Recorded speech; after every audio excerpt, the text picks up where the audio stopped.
영하 30도 벨라루스 시골 마을 한 동양인 청년이 무릎을 꿇었습니다.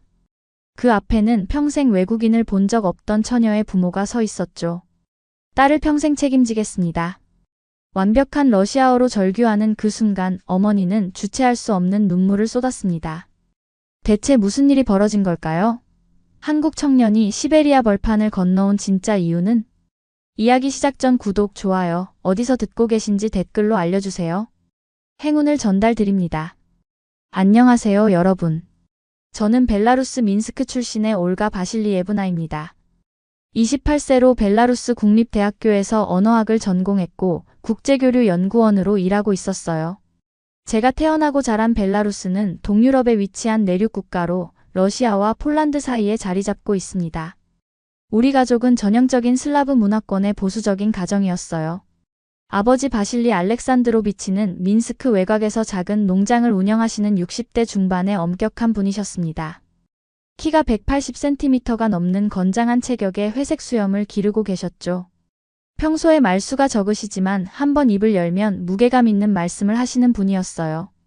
특히 아버지는 가족의 전통을 매우 중시하셨습니다.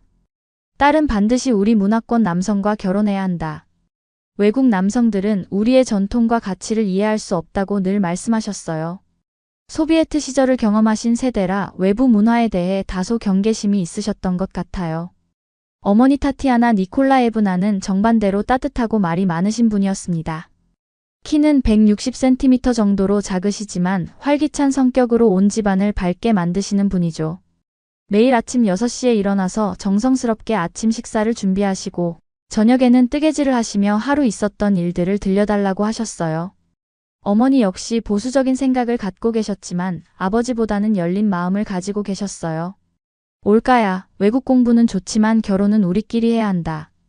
같은 문화권에서 자란 사람끼리 결혼해야 언어도 통하고 마음도 통한다. 그래야 평생 행복하게 살 수 있어 라고 자주 당부하셨습니다. 저희 집은 민스크에서 차로 1시간 정도 떨어진 작은 마을에 있었어요. 2층 목조주택으로 앞마당에는 어머니가 가꾸신 아름다운 꽃밭이 있었고 뒷마당에는 아버지의 채소밭과 작은 과수원이 있었습니다. 여름이면 체리와 사과가 주렁주렁 열리고 겨울이면 온 집안이 하얀 눈으로 뒤덮여 동화 속 같은 풍경을 연출했죠. 저 역시 어려서부터 이런 환경에서 자라면서 아시아 문화에 대한 이해가 거의 없었어요. 한국이라는 나라는 그저 최근에 경제 발전이 빠른 신흥국 정도로만 알고 있었습니다. K-팝이나 드라마가 유명하다는 건 들었지만 그저 젊은이들 사이의 일시적인 유행 정도로만 생각했어요. 대학교에서 언어학을 전공하면서 다양한 언어에 관심을 갖게 되었는데 그 중에서도 한국어의 독특한 문법 구조와 경어법 시스템이 학문적으로 흥미로웠습니다. 한국어는 주어 마이너스 목적어 마이너스 동사 순서로 되어 있고 상대방에 따라 말의 높낮이가 달라지는 복잡한 체계를 가지고 있었거든요. 그런 제게 한국어 공부는 단순한 학문적 호기심에서 시작된 것이었습니다. 2019년 겨울, 민스크는 평년보다도 더 추웠어요. 12월부터 영하 25도 아래로 내려가는 날이 계속되었고 눈은 허리까지 쌓였습니다. 저는 매일 아침 7시에 일어나서 어머니가 끓여주신 뜨거운 차이를 마시며 하루를 시작했어요. 차이는 벨라루스 사람들이 매우 사랑하는 전통차인데 사모바르라는 전통차 끓이는 기구로 우려낸 진한 홍차에 잼이나 꿀을 넣어 마시는 거예요. 우리 마을의 겨울 아침은 정말 조용하고 평화로웠습니다. 새하얀 눈에 덮인 자작나무들 사이로 해가 떠오르면 온 세상이 다이아몬드 가루를 뿌린 것처럼 반짝였어요. 집에서 대학교까지는 버스로 1시간 30분 정도 걸렸는데 창밖 풍경을 보며 가는 그 시간이 제게는 하루 중 가장 평온한 시간이었습니다. 대학교 언어학과 연구실에서의 일과는 규칙적이었어요. 오전에는 한국어 텍스트 번역 작업을 하고 오후에는 언어학 이론 연구를 했죠. 제가 맡은 프로젝트는 한국 현대 문학 작품들을 러시아어로 번역하는 것이었는데 특히 한국인들의 정서가 담긴 표현들을 어떻게 러시아어로 옮길지 고민하는 시간이 많았어요. 연구실 동료들은 대부분 독일어나 영어를 전공하는 친구들이었어요. 그래서 제가 한국어를 공부한다고 하면 정말 특이한 선택이네. 왜 하필 한국어야? 라고 물어보곤 했습니다. 저는 한국어의 언어학적 특성이 정말 흥미로워요. 그리고 한국이 짧은 시간에 이룬 발전이 놀라워서 그 문화를 직접 경험해보고 싶어요 라고 답했죠. 점심시간이면 동료들과 함께 대학교 구내식당에서 식사했어요. 주로 보르시나 솔량카 같은 전통 수프에 검은 빵을 곁들여 먹었습니다. 식사를 하면서 서로의 연구 주제나 일상 이야기를 나누는 시간이 즐거웠어요. 가끔 제가 한국에서 배운 새로운 표현이나 문화적 차이점들을 설명해주면 친구들이 신기했습니다. 오후 연구 시간에는 주로 한국어 문법서를 읽거나 한국 문화에 관한 논문들을 번역했어요. 특히 한국의 존댓말 체계는 정말 복잡했습니다. 나이, 사회적 지위, 친밀도에 따라 말의 형태가 완전히 달라지는 시스템이었거든요. 러시아어에도 존댓말이 있지만 한국어만큼 세분화되어 있지는 않았어요. 저녁 6시가 되면 집으로 돌아가는 버스를 탔어요. 겨울철에는 4시면 벌써 어두워지기 시작하니까 집에 도착할 때는 완전히 밤이었습니다. 버스 창문에 입김을 불어 그림을 그리거나 한국어 단어를 써보며 시간을 보냈어요. 그런 소소한 일들이 한국 유학을 기다리는 설렘을 더해주었습니다. 집에 도착하면 어머니가 항상 따뜻한 저녁을 준비해 두셨어요. 올가야, 오늘은 어땠니? 연구는 잘 되고 있고? 라고 물으시며 하루 종일 있었던 일들을 궁금해하셨죠. 저녁 식사는 우리 가족이 하루를 마무리하는 소중한 시간이었어요. 아버지는 농장 일을 마치고 오시면 항상 피곤한 기색이 역력했지만 식탁에서는 제 이야기를 열심히 들어주셨어요. 한국에 대해 새로 알게 된 것이 있니? 라고 물으시거나 한국 사람들은 어떤 성격인 것 같니? 라고 궁금해하셨습니다. 겉으로는 무뚝뚝하셨지만 속으로는 제가 하는 일에 관심이 많으셨던 거죠. 저녁 식사 후에는 온 가족이 거실에 모여 앉아 차를 마시며 텔레비전을 시청했어요. 주로 뉴스나 다큐멘터리를 봤는데 가끔 한국에 관한 뉴스가 나오면 가족 모두 관심 있게 지켜봤습니다. 특히 한국의 IT 기술이나 자동차 산업 소식이 나올 때면 아버지가 정말 대단한 나라구나라고 감탄하셨어요. 그해 10월 운명을 바꿀 소식이 들려왔습니다. 벨라루스 국립대학교에서 한국학 교환학생 프로그램 참가자를 모집한다는 공고였어요. 한국의 연세대학교와 자매결연을 맺고 매년 2명의 학생을 6개월간 파견하는 프로그램이었어요. 교환학생 프로그램 합격 소식을 가족들께 전한 후부터 집안 분위기가 미묘하게 변하기 시작했어요. 겉으로는 축하해 주시면서도 속으로는 걱정이 많으셨던 것 같습니다. 특히 아버지는 점점 더 자주 외국인 남성에 대한 경계심을 드러내셨어요. 올가야, 아시아 남성들과는 너무 가까워지지 말라고 수차례 말씀하셨어요. 그들의 문화는 우리와 완전히 다르다. 특히 여성을 대하는 태도가 많이 다를 거야. 우리는 여성을 동등한 파트너로 생각하지만 그들은 아직도 가부장적인 사고가 남아있다고 들었다라고 걱정을 표현하셨죠. 삼촌 미하일도 마찬가지였어요. 주말에 우리 집에 놀러 오시면서 올가야, 동양 남자들은 조심해야 한다. 내가 들은 바로는 결혼 전에는 굉장히 로맨틱하고 세심하게 잘해주지만 결혼하면 완전히 달라진다더라고 말씀하셨습니다. 여자를 소유물로 생각하고 집안에만 가두고 자유를 주지 않는다는 이야기를 들었어. 특히 한국은 아직도 유교 문화의 영향이 강해서 며느리에게 굉장히 엄격하다고 하더라고라는 편견. 어린 말씀을 자주 하셨어요. 이모 갈리나도 비슷한 걱정을 하셨어요. 올가야, 공부는 좋지만 그쪽에서 남자친구 같은 거 만들 생각은 하지 마라. 문화가 너무 달라서 나중에 문제가 될 거야 라고 조언하셨습니다. 언어도 그렇고 생활 방식도 완전히 다른데 어떻게 평생을 함께 살겠어? 그냥 경험 삼아 구경만 하고 와라. 어머니도 속으로는 걱정이 많으셨지만 겉으로는 우리 올가는 똑똑하니까 잘 구별할 거야. 공부 열심히 하고 안전하게 다녀오면 되라고만 말씀하셨어요. 하지만 제가 짐을 싸는 모습을 보실 때마다 걱정스러운 표정을 숨기지 못하셨습니다. 마을 사람들의 반응도 복잡했어요. 이장님은 올가가 한국에 공부하러 간다니 대단하다. 우리 마을의 자랑이야 라고 말씀하시면서도 하지만 너무 오래 있으면 안 돼. 외국 문화에 물들면 우리 전통을 잊어버릴 수 있어 라고 걱정하셨어요. 마을 할머니들은 더 직설적이었어요. 올가야, 공부는 좋지만 결혼은 꼭 우리나라 남자와 해야 한다. 외국 남자들은 믿을 수 없어. 특히 동양 남자들은 우리와 생김새도 다르고 문화도 다르니까 아이들이 어떻게 생길지 모르잖아 라고 말씀하시기도 했어요. 이런 주변의 편견 어린 말들이 제 마음을 점점 무겁게 만들었어요. 물론 저도 처음에는 단순히 언어와 문화를 공부하러 가는 것이었지만 주변에서 계속 경고를 듣다 보니 괜한 부담감이 생겼습니다.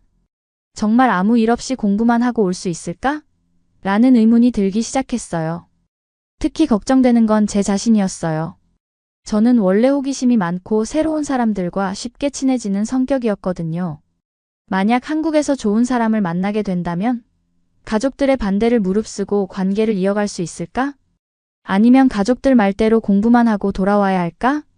출국 한 달 전 대학교 지도교수님과 면담을 했어요. 교수님은 올까 한국에서 많은 것을 배우고 오렴. 하지만 너무 감정적으로 휘둘리지는 마라. 학업에 집중하는 것이 가장 중요하다고 조언해 주셨습니다. 특히 인간관계에서는 신중해야 한다. 문화적 차이로 인한 오해가 생길 수 있거든이라고 덧붙이셨죠. 친한 친구 나타샤는 더 솔직했어요. 올까야, 솔직히 말하면 나도 걱정돼. 너 성격이 워낙 순수하고 사람을 잘 믿잖아. 한국 남자들이 어떨지 모르는데 너무 쉽게 마음을 주지는 말아라고 충고했습니다. 6개월 후에는 어차피 돌아와야 하는데 감정적으로 복잡해지면 너만 힘들어져. 이런 걱정들이 계속 쌓이다 보니 출국 날짜가 가까워질수록 설렘보다는 불안감이 더 커졌어요. 밤에 혼자 있을 때면 정말 괜찮을까? 혹시 가족들이 걱정하는 일이 실제로 일어나는 건 아닐까? 라는 생각이 들었습니다. 어느 날 밤 어머니가 제 방에 들어와서 진지하게 말씀하셨어요. 올까야, 엄마가 한 가지 부탁이 있다. 한국에 가서 어떤 사람을 만나든 항상 신중하게 생각해라. 특히 남자 문제에서는 더욱 조심해야 한다. 문화가 다르면 생각하는 방식도 다르거든이라고 당부하셨습니다. 그리고 무슨 일이 있어도 가족을 잊지 마라. 네가 아무리 멀리 가도 이곳이 내 진짜 집이고 우리가 내 진짜 가족이야. 6개월 후에는 반드시 집으로 돌아와야 한다는 걸 명심해라라고 말씀하시며 제 손을 꼭 잡으셨어요. 어머니의 손이 차갑게 떨리는 것을 느꼈습니다. 2020년 3월 2일 월요일 드디어 한국으로 떠나는 날이 왔습니다. 민스크 국제공항에서 가족들과 작별 인사를 나눌 때의 기억이 지금도 생생해요. 어머니는 끝까지 눈물을 참으려고 하셨지만 결국 제 품에 안기면서 울음을 터뜨리셨습니다. 우리 딸아, 건강하게 잘 다녀와라. 무슨 일이 있어도 가족을 잊지 마라고 말씀하시며 제 등을 토닥여 주셨어요. 12시간의 긴 비행 끝에 인천국제공항에 도착했을 때의 첫인상은 정말 강렬했어요. 공항의 규모부터가 압도적이었습니다. 민스크 공항과는 비교가 안 될 정도로 크고 현대적이었어요. 모든 것이 체계적이고 깔끔하게 정리되어 있었고 안내 표시도 명확했습니다. 공항 직원들의 친절함과 질서정연한 시스템에 첫 번째 놀라움을 느꼈죠. 서울연세대학교 언어교육원에 도착한 것은 오후 2시경이었어요. 국제학생 오리엔테이션이 진행되고 있었고 전 세계에서 온 다양한 학생들이 모여 있었어요. 그 중에서도 한국 학생들의 예의 바른 모습이 인상적이었습니다. 서로 인사할 때 정중하게 고개를 숙이고 어른들께는 더욱 공손하게 대하는 모습을 보며 이 나라 사람들은 정말 예의를 중요하게 생각하는구나라고 느꼈어요. 그날 오후 운명적인 만남이 시작되었습니다. 국제학생 환영 리셉션에서 각국 학생들을 위한 통역 자원봉사자들이 배치되어 있었는데 그중 러시아어 담당이었던 김지훈이라는 남학생이 제게 다가왔습니다. 지훈은 키가 175cm 정도 되는 단정한 체격의 검은 뿔테 안경을 쓰고 있었어요. 첫인상은 정말 진지하고 성실해 보였습니다. 말할 때도 차분하고 신중한 느낌이었죠. 무엇보다 눈빛이 맑고 진실해 보였어요. 그가 저에게 다가와서 안녕하세요. 벨라루스에서 오셨군요. 정말 먼 길을 오셨네요. 라며 유창한 러시아어로 인사했을 때 저는 깜짝 놀랐습니다. 발음이 정확했을 뿐만 아니라 억양도 자연스러웠어요. 동양인이 제 모국어를 이렇게 잘하는 것을 처음 봤거든요. 순간 심장이 한 박자 빨라지는 것을 느꼈습니다. 어떻게 러시아어를 이렇게 잘하세요? 라고 물었더니 지훈은 겸손하게 웃으며 국제경영학과 4학년인데 러시아어를 부전공하고 있어요. 동유럽 문화에 관심이 많아서 2년 전부터 독학으로 시작했는데 벨라루스 분을 실제로 만나니까 정말 기뻐요 라고 답했습니다. 그의 진지하고 성실한 모습에서 다른 한국 남학생들과는 확연히 구별되는 무언가를 느꼈어요. 말하는 태도도 정중했고 질문을 할 때도 진심으로 궁금해하는 모습이었습니다. 벨라루스의 문화는 어떤가요? 러시아와는 어떤 차이가 있나요? 라고 물으며 제 말에 집중해서 들어주었어요. 저는 벨라루스는 러시아와 비슷하지만 좀 더 온화한 편이에요. 사람들도 조용하고 자연을 사랑하죠. 특히 우리는 숲과 호수가 많아서 자연과 함께 사는 문화가 발달했어요. 라고 설명했습니다. 지우는 정말 관심 있게 들으며 그럼 벨라루스 전통 음악이나 춤도 있나요? 라고 더 자세히 물어보았어요. 그날 밤 기숙사 방으로 돌아와서도 지훈의 모습이 계속 머릿속에 맴돌았어요. 왜 저렇게 러시아어를 열심히 배웠을까? 정말 단순한 학문적 관심일까? 라는 궁금증이 생겼습니다. 그리고 무엇보다 그의 진지한 눈빛과 정중한 태도가 인상적이었어요. 다음 날부터 본격적인 한국어 수업이 시작되었는데 지훈이 제게 혹시 언어 교환을 해보실 생각이 있으세요? 제가 올가 씨께 한국어를 가르쳐드리고 올가 씨가 저에게 러시아어를 더 정확하게 가르쳐 주시면 어떨까요? 라고 제안했습니다. 저는 망설임 없이 좋은 생각이에요 라고 답했습니다. 솔직히 말하면 지훈에 대한 호기심도 있었지만 무엇보다 한국어를 현지인에게 직접 배울 수 있는 기회였거든요. 그렇게 시작된 언어 교환이 제 인생을 완전히 바꿔놓을 줄은 그때는 꿈에도 생각하지 못했어요. 처음에는 정말 순수한 학습 목적이었습니다. 일주일에 2번 도서관이나 카페에서 만나서 서로의 언어를 가르쳐 주었죠. 지훈은 정말 열심히 러시아어를 배우려고 했어요. 매번 만날 때마다 새로운 질문들을 준비해왔고 제가 가르쳐준 표현들을 꼼꼼히 노트에 적어두었습니다. 특히 벨라루스 문화에 대해서도 끊임없이 관심을 보였어요. 저 역시 지훈을 통해 한국 문화를 더 깊이 이해하게 되었어요. 그는 단순히 언어만 가르쳐주는 것이 아니라 한국 사람들의 사고방식, 가족관계, 사회구조 등에 대해서도 자세히 설명해 주었습니다. 그렇게 3주가 지났을 때 저는 지훈에 대해 뭔가 특별한 감정을 느끼기 시작했어요. 그는 정말 배려심이 많고 성실한 사람이었거든요. 그리고 무엇보다 제 문화를 진심으로 존중하고 이해하려고 노력하는 모습이 감동적이었습니다. 하지만 동시에 가족들의 걱정스러운 목소리가 계속 머릿속을 맴돌았어요. 지훈과의 만남이 더 빈번해질수록 저는 점점 더 복잡한 감정에 빠져들었어요. 처음에는 일주일에 2번이던 언어 교환이 거의 매일같이 이루어졌습니다. 도서관에서 공부하다가도 쉬는 시간에는 자연스럽게 함께 카페에 가서 차를 마시며 이야기를 나눴죠. 지훈의 세심함은 정말 놀라웠어요. 제가 한국어로 어떤 표현을 어려워하면 여러 가지 예시를 들어가며 쉽게 설명해 주었고, 제가 한국 문화 중에서 이해하기 어려운 부분이 있으면 그 배경까지 자세히 알려주었습니다. 무엇보다 제 말에 항상 집중해서 들어주었어요. 어느 날 제가 감기에 걸려서 기숙사에서 쉬고 있을 때였어요. 지훈이 갑자기 문자를 보냈습니다. 올가 씨, 괜찮으세요? 감기에는 삼계탕이 좋다고 하는데 제가 끓여서 갖다 드릴까요? 처음에는 괜찮아요. 그냥 약 먹고 쉬면 나을 거예요 라고 거절했지만 1시간 후에 정말로 보온 도시락통에 뜨거운 삼계탕 한 그릇을 들고 기숙사까지 찾아온 거예요. 어떻게 이런 걸 직접 만들었어요? 라고 놀라서 물었더니 어머니한테 전화해서 레시피를 배웠어요. 감기 걸린 사람은 따뜻하고 영양 있는 음식을 먹어야 한다고 하셔서요 라고 답했습니다. 그 순간 정말 가슴이 뭉클했어요. 벨라루스에서도 이런 세심한 배려를 받아본 적이 거의 없었거든요.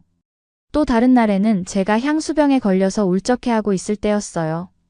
고향이 그리워서 기분이 좋지 않다고 했더니 지훈이 서울에도 민스크와 비슷한 풍경을 볼 수 있는 곳이 있어요. 함께 가볼까요? 라고 제안했습니다. 그래서 함께 간 곳이 올림픽 공원이었어요. 넓은 잔디밭과 호수 그리고 자작나무들이 있는 그곳은 정말로 고향의 풍경과 비슷했습니다. 지훈은 제 옆에서 조용히 걸으며 고향이 많이 그리우시죠? 저도 부산에 있는 부모님을 떠나 서울에서 혼자 생활하면서 그런 기분을 많이 느껴요 라고 공감해 주었습니다. 그의 따뜻한 공감과 위로에 마음이 많이 위로받았어요. 그날 오후 내내 올림픽 공원을 돌아다니며 서로의 고향 이야기, 가족 이야기, 그리고 꿈과 목표에 대해 깊은 대화를 나눴습니다. 시간이 흐를수록 이 사람은 정말 특별하다는 생각이 강해졌어요. 다른 한국 남학생들이 가벼운 만남을 추구하거나 외국인 여학생에게 호기심 어린 시선을 보내는 것과 달리 지훈은 항상 진지하고 깊이 있는 대화를 나누려고 했습니다.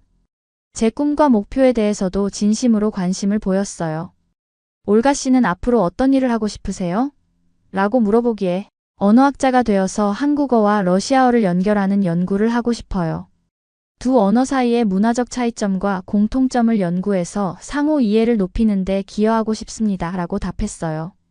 그러자 지훈이 눈을 빛내며 정말 멋진 꿈이에요. 언어는 단순히 소통 도구가 아니라 문화와 사고방식을 담고 있는 그릇이잖아요.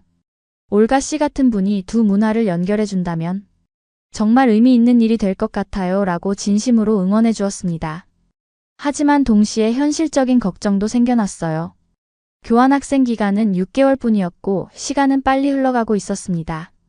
지훈과의 관계가 점점 깊어지는 걸 느끼고 있었지만 이렇게 마음이 기울어도 되는 걸까?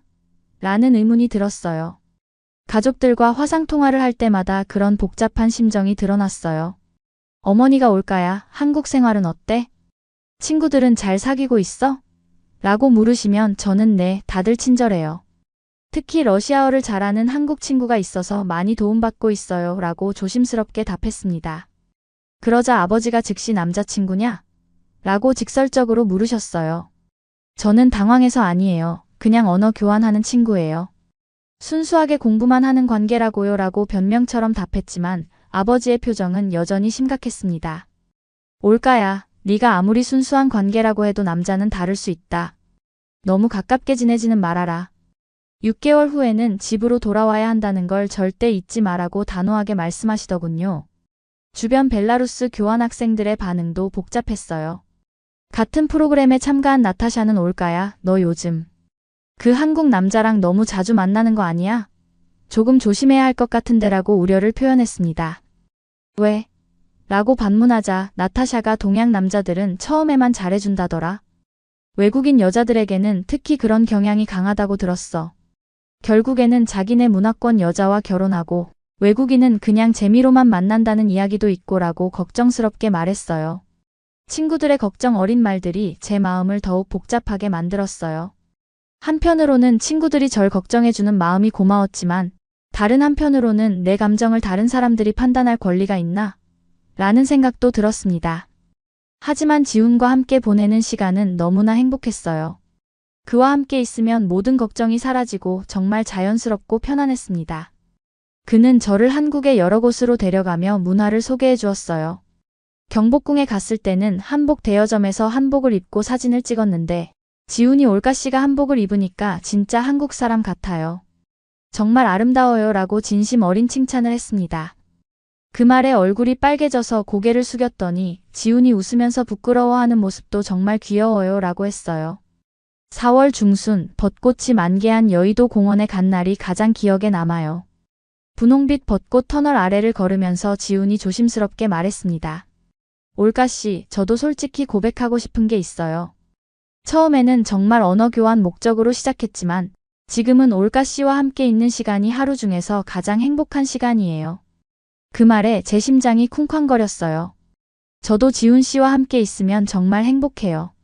하지만 6개월 후에는 제가 벨라루스로 돌아가야 하잖아요 라고 조심스럽게 말했습니다. 그날 이후로 저희 관계는 묘한 상태가 되었어요. 서로에 대한 감정을 확인했지만 미래에 대한 불확실성 때문에 완전히 마음을 열지는 못하겠더라고요. 시간이 흐를수록 상황은 점점 더 복잡해져 갔어요. 지훈과의 관계가 깊어질수록 주변의 걱정과 우려의 목소리도 더욱 커졌습니다. 특히 같은 교환학생 프로그램에 참가한 벨라루스 친구들의 반응이 점점 부정적으로 변해갔어요. 나타샤는 어느 날 저를 따로 불러서 진지하게 이야기했습니다. 올가야, 솔직히 너 요즘 너무 위험한 길로 가고 있는 것 같아. 그 한국 남자와 거의 매일 만나잖아. 이건 단순한 친구 관계가 아니야. 무슨 말이야? 우리는 그냥 언어 교환하고 문화를 배우는 관계라고 변명했지만 나타샤는 고개를 저었어요. 올가야, 내 표정을 봐. 그 남자 이야기만 나오면 눈이 반짝거려. 완전히 빠진 거 맞잖아. 예카테리나도 합세했어요. 나도 걱정돼. 동양 남자들의 특징을 아니? 처음에는 굉장히 로맨틱하고 세심하게 잘해줘.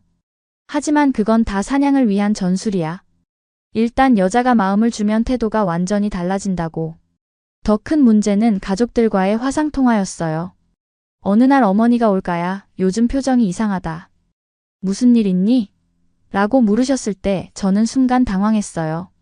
얼굴 표정까지 바뀐 게 화상통화로도 느껴진다니. 아무것도 아니에요, 엄마. 그냥 공부가 조금 힘들어서라고 얼버무렸지만 어머니의 눈은 속일 수 없었나 봐요.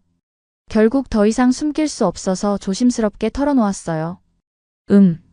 한국 친구가 하나 있어요. 남자친구인데 정말 좋은 사람이에요. 공부도 많이 도와주고 한국 문화도 알려주고. 그 순간 화면 너머로 아버지가 다가오시는 게 보였어요. 어머니가 뭔가 심각한 표정으로 아버지께 귀띔하자 아버지의 얼굴이 순식간에 굳어졌습니다. 올까? 당장 그 남자와 만나는 걸 중단해라. 아버지의 큰 목소리에 저는 깜짝 놀랐어요. 평소에 차분하신 분인데 이렇게 화를 내시는 걸 본 적이 거의 없었거든요. 아빠, 왜 그래요? 아직 아무것도 안 들어보시고. 들을 필요 없다. 내가 처음부터 경고했지 않았나? 외국 남자들, 특히 아시아 남자들과는 가까이 지내지 말라고 했잖아. 하지만 지훈은 정말 좋은 사람이에요. 아빠가 직접 만나보시면 알 거예요. 지훈? 이름까지 다 알고 있다고? 올까야, 네가 지금 얼마나 위험한 상황에 있는지 모르겠니? 아버지가 한숨을 깊게 쉬시며 말씀하셨어요. 그날 화상통화는 서로 감정이 상한 채로 끝났어요. 아버지는 2주 안에 그 남자와 관계를 정리하고 공부에만 집중해라. 그렇지 않으면 당장 귀국시키겠다고 엄포를 놓으셨고, 저는 아빠는 제 마음도 모르면서 왜 그렇게 독단적이세요? 라고 반발했죠. 며칠 후 상황은 더욱 복잡해졌어요. 벨라루스 대학교 담당 교수님에게서 연락이 왔거든요. 올까, 내 부모님이 연락하셨다. 네가 그곳에서 남자 문제로 공부에 집중하지 못하고 있다고 하시더라. 정말 그러니? 교수님까지 알게 되었다니 정말 당황스러웠어요. 교수님, 그런 게 아니에요. 저는 공부도 열심히 하고 있고 성적도 좋게 나오고 있어요.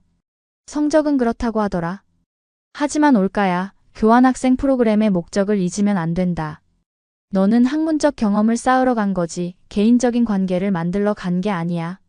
설상가상으로 같은 기숙사에 살고 있는 다른 나라 교환학생들의 시선도 느껴지기 시작했어요. 독일에서 온 한나가 올까, 너 요즘 한국 남자와 너무 자주 만나는 것 같은데. 괜찮아? 라고 우회적으로 걱정을 표현했습니다. 프랑스에서 온 마리도 비슷한 얘기를 했어요. 모든 사람들이 저를 걱정한다는 명목으로. 제 관계에 대해 부정적인 의견을 표현하니 점점 위축되고 혼란스러워졌어요. 정말 내가 잘못된 길을 가고 있는 건가? 모든 사람들이 반대하는데 나 혼자만 맞다고 생각하는 게 말이 되나? 그런 상황에서 지훈과의 만남도 예전만큼 편하지 않았어요. 지훈도 제 상황을 알고 있었기 때문에 조심스러워하는 게 느껴졌거든요.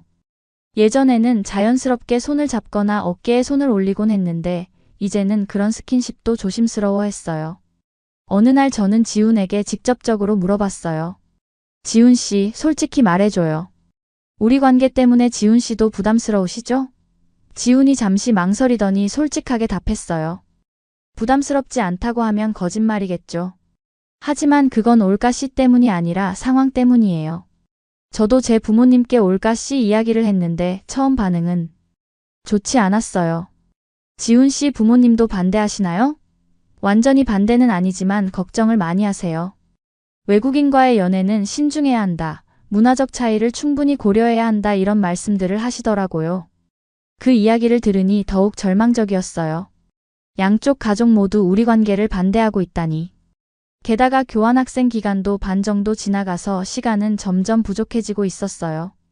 지훈도 그런 현실을 인식하고 있었던 것 같아요. 올가 씨, 우리 좀 냉정하게 생각해 볼 필요가 있을 것 같아요. 지금처럼 계속 가다가는 서로 상처만 받을 수도 있어요. 그 말에 가슴이 철렁 내려앉았어요. 무슨 뜻이에요? 올가 씨도 알잖아요. 몇 개월 후면 벨라루스로 돌아가셔야 하고 저는 한국에 남아 있어야 하고 그리고 양쪽 가족들도 모두 반대하고 계시고 그래서 포기하자는 말인가요? 지훈이 한참을 침묵하더니 고개를 숙였어요. 포기하자는 게 아니라 좀 더 신중하게 접근했으면 해요. 그날 우리는 처음으로 크게 다퉜어요. 서로 감정이 상한 채로 헤어졌고 며칠 동안은 연락도 하지 않았습니다. 그 며칠이 정말 괴로웠어요. 지훈 없는 하루가 이렇게 공허할 줄 몰랐거든요. 하지만 동시에 역시 모든 사람들이 맞았나? 나 혼자만 착각하고 있었던 건가? 라는 생각도 들었어요. 며칠 동안 지훈과 연락을 하지 않으니 정말 마음이 공허했어요. 수업에 집중도 안 되고 밤에는 잠도 잘 오지 않았습니다. 친구들은 이제야 정신을 차렸구나라며 안도하는 표정을 지었지만 저는 전혀 시원하지 않았어요. 일주일 후 결국 지훈이 먼저 연락을 했습니다. 올가 씨, 이번 주말에 시간 있으세요? 이야기하고 싶은 게 있어요. 한강공원에서 만났는데 지훈의 표정이 평소와 달리 굉장히 진지했어요. 한참을 침묵하며 강물을 바라보더니 천천히 입을 열었습니다. 올가씨, 지난 일주일 동안 정말 많은 생각을 했어요. 우리 관계에 대해서, 그리고 앞으로 어떻게 해야 할지에 대해서요. 제 가슴이 쿵쾅거렸어요. 지훈의 표정에서 좋지 않은 예감이 들었거든요. 저는 올가씨를 정말 좋아해요. 이건 변하지 않는 사실이에요. 하지만 현실적으로 생각해보니 우리에게는 너무 많은 장벽이 있는 것 같아요. 무슨 장벽을 말하는 거예요? 일단 거리에 문제가 있어요. 벨라루스와 한국은 8,000km나 떨어져 있어요. 그리고 문화적 차이도 있고 양쪽 가족들의 반대도 있고. 저는 필사적으로 반박했어요. 그런 문제들은 극복할 수 있어요. 요즘 세상에 거리가 뭐 그렇게 중요해요? 화상통화도 있고 비행기도 있고. 그리고 문화적 차이는 서로 이해하려고 노력하면 되는 거 아닌가요? 지훈이 고개를 저었어요. 올가씨, 그렇게 간단한 문제가 아니에요. 저도 처음에는 사랑만 있으면 모든 걸 극복할 수 있다고 생각했어요. 하지만 현실은 그렇지 않더라고요. 그럼 지금까지 저한테 했던 말들은 다 거짓말이었나요? 진심으로 좋아한다고 하고 함께 있는 시간이 행복하다고 했잖아요. 그건 모두 진심이었어요. 지금도 변하지 않았고요. 하지만 진심이라고 해서 모든 문제가 해결되는 건 아니잖아요. 그때 지훈이 말한 구체적인 이유들을 들으니 더욱 절망적이었어요. 그는 제가 생각하지 못했던 현실적인 문제들을 하나하나 들어가며 설명했습니다. 올가씨, 만약 우리가 정말 결혼한다면 어디서 살 건가요? 한국에서 살면 올가씨는 가족과 떨어져 있어야 하고, 벨라루스에서 살면 제가 제 가족과 떨어져 있어야 해요.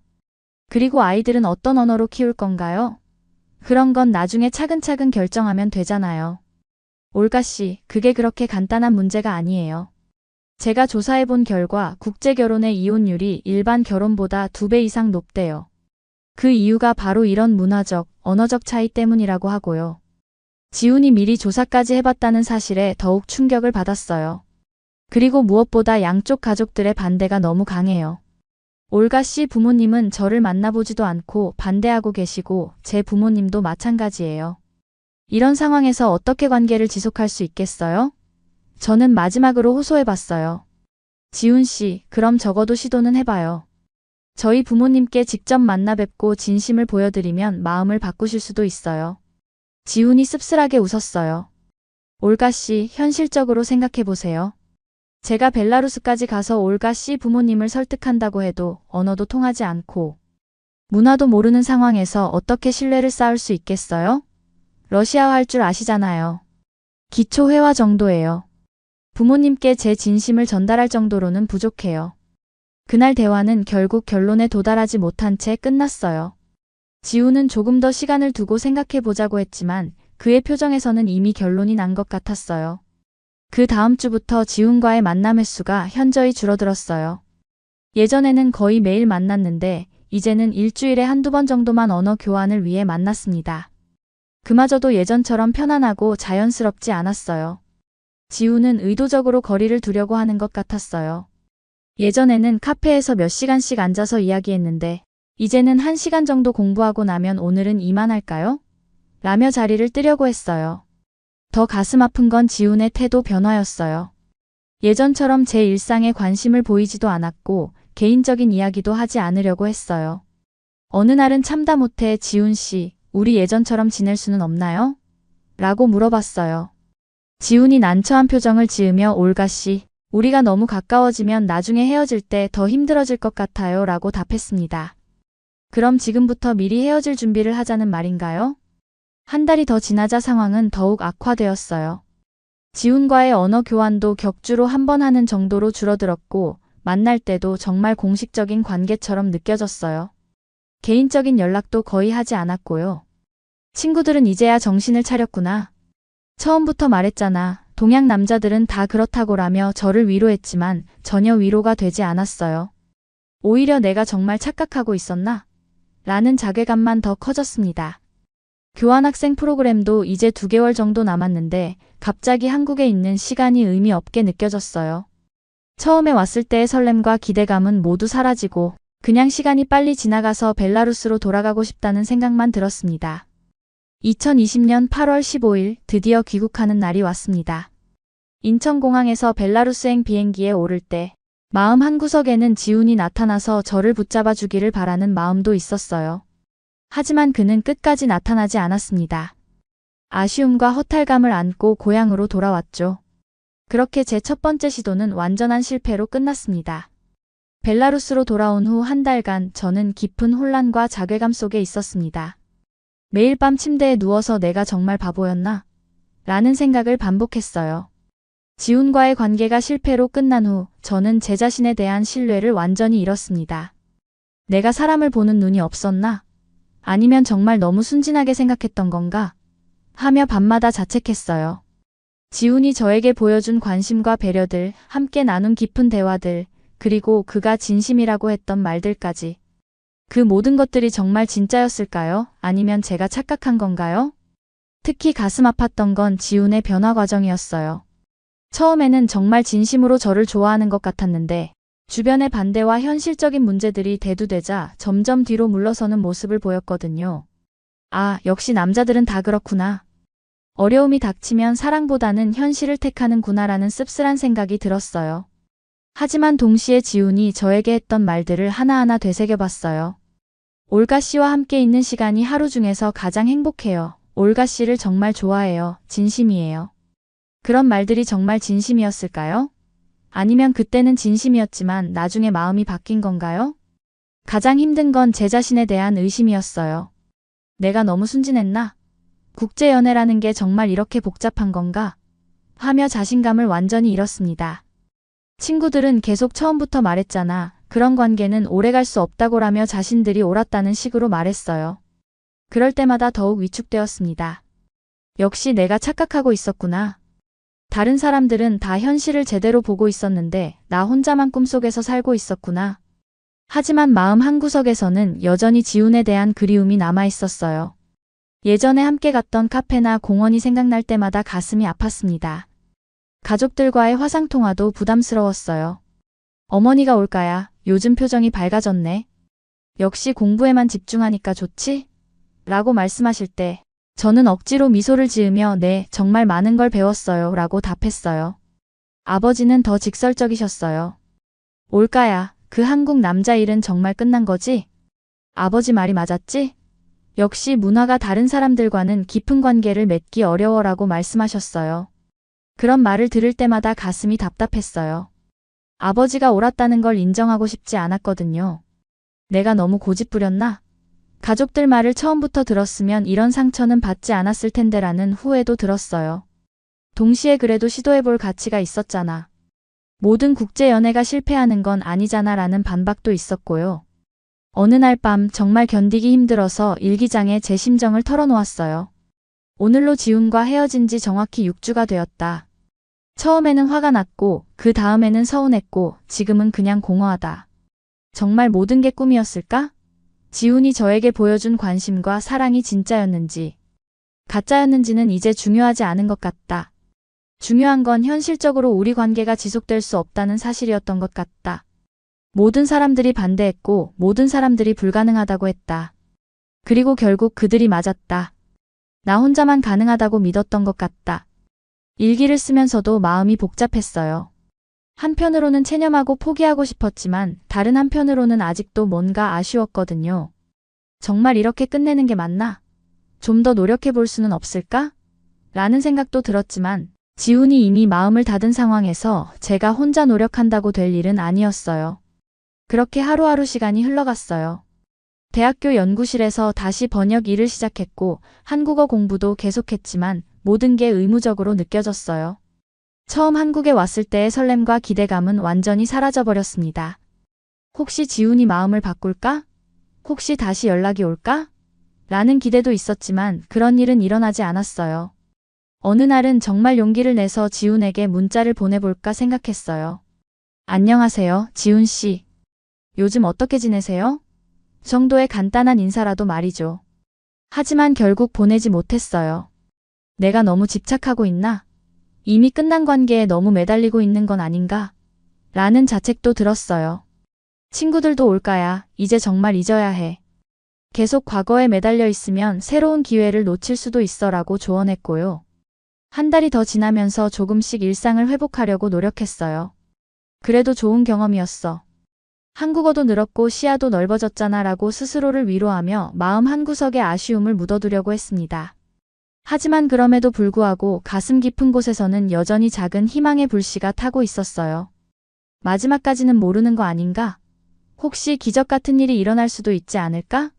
라는 비현실적인 기대였지만 완전히 포기할 수는 없었어요. 그런 복잡한 마음으로 벨라루스에서의 일상을 보내고 있을 때 정말 예상치 못한 일이 벌어질 거라고는 꿈에도 생각하지 못했어요. 제가 이미 모든 걸 포기하고 체념하고 있을 때 운명은 다시 한번 저에게 놀라운 반전을 선사할 준비를 하고 있었습니다. 그리고 그 반전의 순간이 바로 9월 20일 토요일 아침에 찾아올 거라고는 그때의 저는 전혀 예상하지 못했어요. 9월 20일 토요일 아침 평소처럼 늦잠을 자고 있는데 갑자기 어머니의 급한 목소리가 들렸습니다. 올까야, 올까야, 빨리 나와봐. 너한테 찾아온 사람이 있다.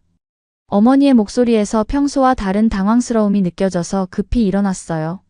무슨 일인가 싶어서 잠옷 차림 그대로 거실로 뛰어나갔습니다. 그런데 정말 믿을 수 없는 광경이 펼쳐져 있었어요. 우리 집 현관에 동양인 남성이 큰 여행 가방을 끌고 서 있었거든요. 순간 현실감이 없었어요. 꿈인가? 내가 지금 환각을 보고 있는 건가? 하지만 그 사람이 고개를 들어 저를 바라보는 순간 제 심장이 멎는 줄 알았어요. 바로 지훈이었거든요. 8,000km를 날아와서 우리 집 앞에 서 있는 지훈을 보는 순간 머릿속이 하얘졌어요.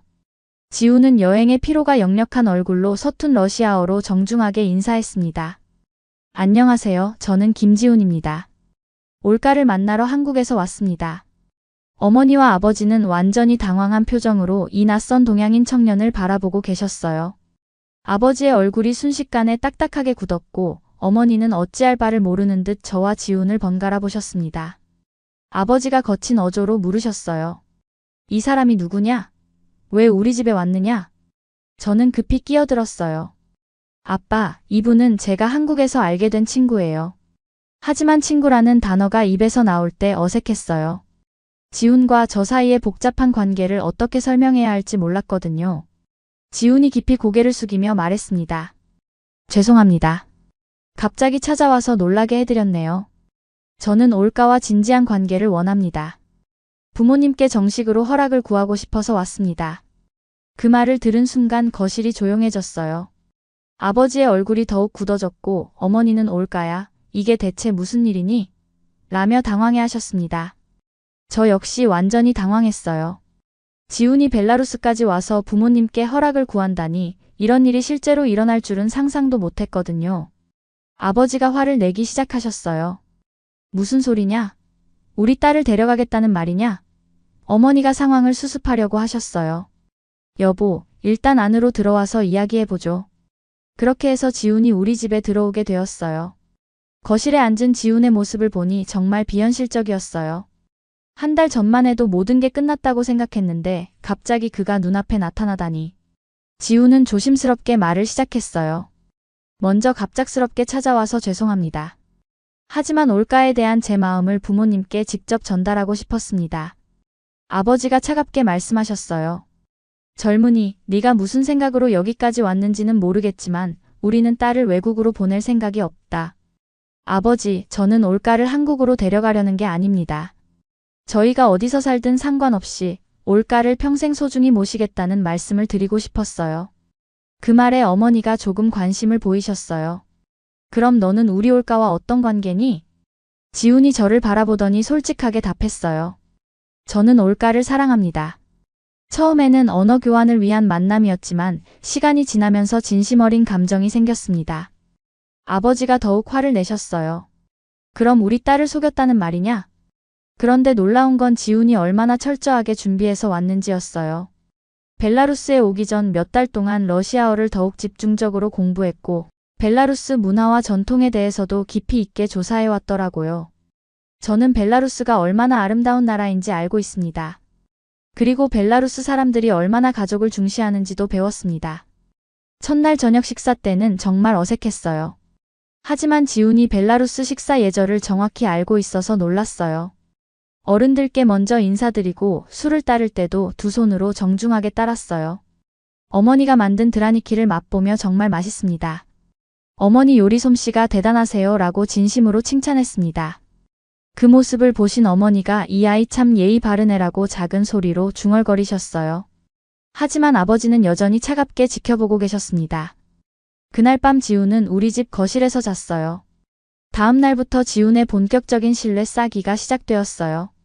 새벽 5시에 일어나서 마당 청소를 했고 어머니가 그럴 필요 없다고 말렸지만 제가 머무르는 동안 조금이라도 도움이 되고 싶습니다 라며 계속 집안일을 도왔어요.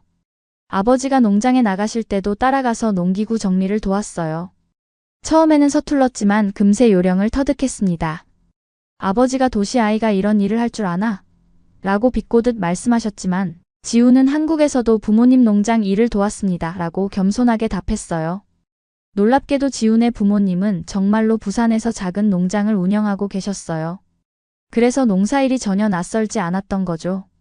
아버지도 그런 지훈의 모습을 보시며 조금씩 표정이 누그러지는 것 같았어요. 가장 인상적이었던 건 지훈이 어머니께 보여준 정성이었어요. 매일 아침 마을 시장에 가서 어머니가 좋아하시는 장미꽃을 사왔어요. 한국에서는 어른께 꽃을 드리는 것이 예의라고 배웠습니다 라고 말하면서 말이죠. 어머니는 처음에는 당황해 하셨지만 점점 지훈의 진심을 느끼시게 되었어요. 저녁 식사 때마다 지훈은 벨라루스 전통 요리를 정말 맛있게 드셨어요. 보르시를 먹으며 이 맛을 정말 그리워했습니다. 한국에서도 만들어 먹으려고 했지만 어머니 솜씨를 따라갈 수가 없었어요 라고 말했어요. 어머니가 정말이니? 한국에서도 우리 음식을 만들어 먹었다고? 라고 놀라서 물으시자 지훈이 네, 올가가 레시피를 가르쳐줘서 몇 번 시도해봤어요 라고 답했어요. 그런 이야기들을 들으시며 어머니의 마음이 점점 열리는 게 느껴졌어요. 우리 올가가 그런 걸 가르쳐줬다고? 참 기특한 애라고 말씀하시기도 했고요. 지훈이 우리 집에 온 지 일주일이 지나자 분위기가 조금씩 바뀌기 시작했습니다. 그의 성실함과 진정성이 천천히 가족들의 마음을 움직이고 있었어요. 지훈이 우리 집에 머문 지 일주일이 지나자 상황이 조금씩 변하기 시작했어요. 처음에는 완전히 경계하시던 아버지도 지훈의 성실한 모습을 보시며 태도가 누그러지고 계셨거든요. 특히 아버지가 감동받으신 건 지훈의 농사일 솜씨였어요. 어느 날 아버지가 지훈에게 너 정말 농사일 해봤니? 라고 물으시자 지훈이 자세히 설명해드렸어요. 저희 아버지가 부산에서 20년째 농장을 운영하고 계세요. 어릴 때부터 방학 때마다 농장 일을 도왔습니다.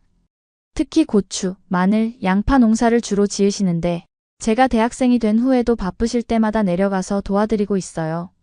아버지가 관심 있게 들으시더니 그럼 농사가 얼마나 힘든지 알겠구나라고 말씀하셨어요. 지훈이 네, 정말 힘든 일이지만 보람도 큰 일이라고 생각해요. 무엇보다 가족을 위해 땀 흘리시는 아버지를 보면서 많이 배웠습니다. 라고 답했어요. 그런 대화를 나누시면서 아버지와 지훈 사이에 묘한 공감대가 형성되는 것 같았어요. 지훈은 단순히 우리 가족의 마음을 얻는 것에만 그치지 않았어요. 그는 체계적이고 장기적인 계획을 갖고 있었습니다. 어느 날 저녁, 온 가족이 모인 자리에서 지훈이 자신의 계획을 설명했어요. 아버지, 어머니, 저는 올가와의 미래에 대해 진지하게 생각하고 있습니다. 만약 허락해 주신다면 제가 생각하는 계획을 말씀드리고 싶어요. 아버지가 들어보자고 하시자 지훈이 차근차근 설명하기 시작했습니다. 첫째, 저는 올가를 무조건 한국으로 데려가려는 생각이 없습니다.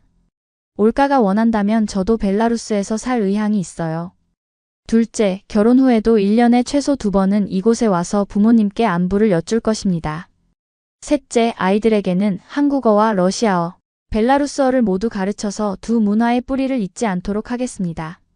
어머니가 놀란 표정으로 정말 그렇게 할 거니? 라고 물으시자 지훈이 단호하게 네, 약속드립니다. 그리고 저는 이미 벨라루스에서 할 수 있는 일도 알아봤어요. 한국 기업의 동유럽 진출을 돕는 컨설팅 회사나 한국 마이너스 벨라루스 무역 관련 일들이 많이 있더라고요 라고 답했어요. 아버지가 구체적으로 어떤 일을 할 건가? 라고 물으시자 지훈이 준비해온 자료를 꺼냈어요. 한국의 IT 기업들이 동유럽으로 진출하려고 하는데 현지 사정을 아는 사람이 부족해요. 저는 국제경영을 전공했고 이제 러시아어도 할 수 있으니까 그런 일을 할 수 있어요. 그리고 올가씨가 언어학 전문가라서 번역이나 통역 일도 함께 할 수 있고요. 정말 놀라웠어요. 지훈이 이렇게까지 구체적으로 계획을 세워왔다니. 그는 단순히 감정적으로 접근한 게 아니라 현실적인 방안까지 모두 고려하고 있었던 거예요. 그리고 무엇보다 저는 벨라루스 문화를 진심으로 존중합니다. 이미 러시아어 공부도 계속하고 있고 벨라루스 전통과 역사에 대해서도 많이 배우고 있어요. 올가의 뿌리를 소중히 여기겠습니다. 지훈이 말하면서 벨라루스 역사책과 문화 관련 자료들을 보여주었어요. 정말 성의껏 준비해온 게 느껴졌습니다. 어머니가 감동받은 표정으로 이 아이 정말 생각이 깊구나라고 말씀하셨어요. 아버지도 젊으니 네가 그렇게까지 생각하고 있었구나라며 놀라워하셨습니다. 하지만 지훈의 계획은 거기서 끝나지 않았어요. 그리고 저는 올가와 함께 두 나라를 잇는 문화교류 사업도 하고 싶습니다. 한국 사람들에게 벨라루스의 아름다운 문화를 알리고 벨라루스 사람들에게도 한국의 좋은 문화를 소개하는 거예요. 구체적으로 어떤 식으로요? 라고 제가 물어보자 지훈이 설명했어요. 예를 들어 벨라루스 전통 공예품을 한국에 소개하거나 한국의 K-뷰티나 K-푸드를 벨라루스에 들여오는 거예요. 그리고 양국의 젊은이들이 교류할 수 있는 프로그램도 만들고 싶고요. 정말 상상하지 못했던 구체적이고 원대한 계획이었어요. 지훈은 단순히 저와 결혼하고 싶다는 것이 아니라 진짜로 두 나라를 잇는 다리 역할을 하고 싶어 했던 거예요. 그리고 무엇보다 저는 올가의 꿈을 응원하고 싶어요. 올가가 언어학자로서 두 언어를 연구하는 일을 계속할 수 있도록 도울 거예요. 제가 사업적인 부분을 담당하고 올가는 학문적인 부분을 맡아서 함께 일하면 정말 의미 있는 일을 할 수 있을 것 같아요. 그 말을 듣고 저는 정말 감동받았어요. 지훈이 제 꿈과 목표까지 이렇게 진지하게 생각하고 있었다니. 한국에서 헤어질 때는 현실적인 문제만 이야기했던 그가 이제는 모든 문제에 대한 해결책을 준비해 온 거예요. 아버지가 젊으니 내가 정말 진심이라는 걸 알겠다. 하지만 말이 쉽지 실제로는 어려울 수도 있어라고 말씀하시자 지훈이 그래서 제가 직접 여기까지 온 거예요. 말로만 하는 게 아니라 행동으로 보여드리고 싶었어요 라고 답했습니다. 그리고 저는 이미 제 부모님께도 모든 걸 말씀드렸어요. 처음에는 걱정하셨지만 지금은 응원해주고 계세요. 부모님도 올가를 만나보고 싶어 하시고 벨라루스에도 꼭 와보고 싶다고 하세요. 어머니가 정말이니? 지훈이 부모님이 그렇게 말씀하셨다고?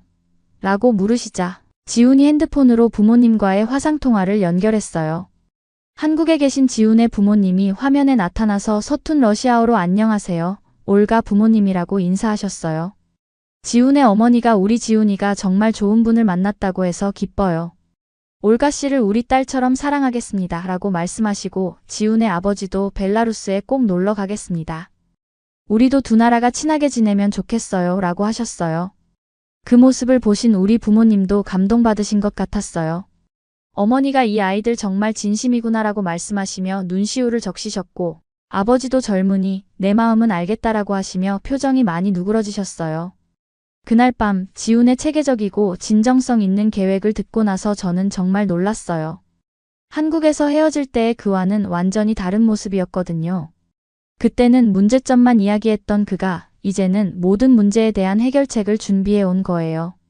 지훈이 머문 두 번째 주부터 분위기가 확실히 바뀌기 시작했어요. 그의 치밀한 계획과 진정성이 가족들의 마음을 움직이고 있었거든요. 특히 아버지가 지훈을 보는 시선이 완전히 달라졌어요. 처음에 경계심은 사라지고 점점 인정하시는 모습을 보였습니다. 어느 날 아침 아버지가 지훈에게 오늘은 좀 어려운 일이 있는데 도와줄 수 있겠나? 라고 물으셨어요. 오래된 농기구 창고를 정리하는 일이었는데 정말 힘들고 더러운 작업이었거든요. 하지만 지훈은 망설임 없이 네, 기꺼이 도와드리겠습니다. 라고 답했어요. 하루 종일 먼지투성이가 되어 창고 정리를 하는 지훈의 모습을 보시고 아버지가 이 아이 정말 성실하다고 감탄하셨어요. 저녁에 지훈이 씻고 나와서 아버지, 창고가 정말 깔끔해졌네요. 이제 농기구들을 훨씬 효율적으로 보관할 수 있을 것 같아요. 라고 말하자 아버지가 흐뭇한 표정을 지으셨어요. 지훈의 놀라운 점은 단순히 열심히 일하는 것뿐만 아니라 모든 일에 대해 진지하게 생각하고 개선점을 찾으려고 노력한다는 것이었어요. 농장 일을 도우면서도 아버지, 이 부분은 이렇게 하시면 더 효율적일 것 같은데요. 라며 건설적인 제안을 하기도 했거든요. 어머니와의 관계도 훨씬 더 가까워졌어요. 지훈이 매일 아침 시장에서 사오는 꽃은 이제 일상이 되었고, 어머니도 지훈이 좋아할 만한 음식을 특별히 준비해 주시기 시작했어요. 지훈아, 이건 우리 벨라루스 전통 과자야. 한번 먹어봐라 라고 하시며 정성스럽게 만든 푸야니키를 내어주시기도 했고요. 지훈은 어머니가 주신 음식을 정말 맛있게 드셨어요.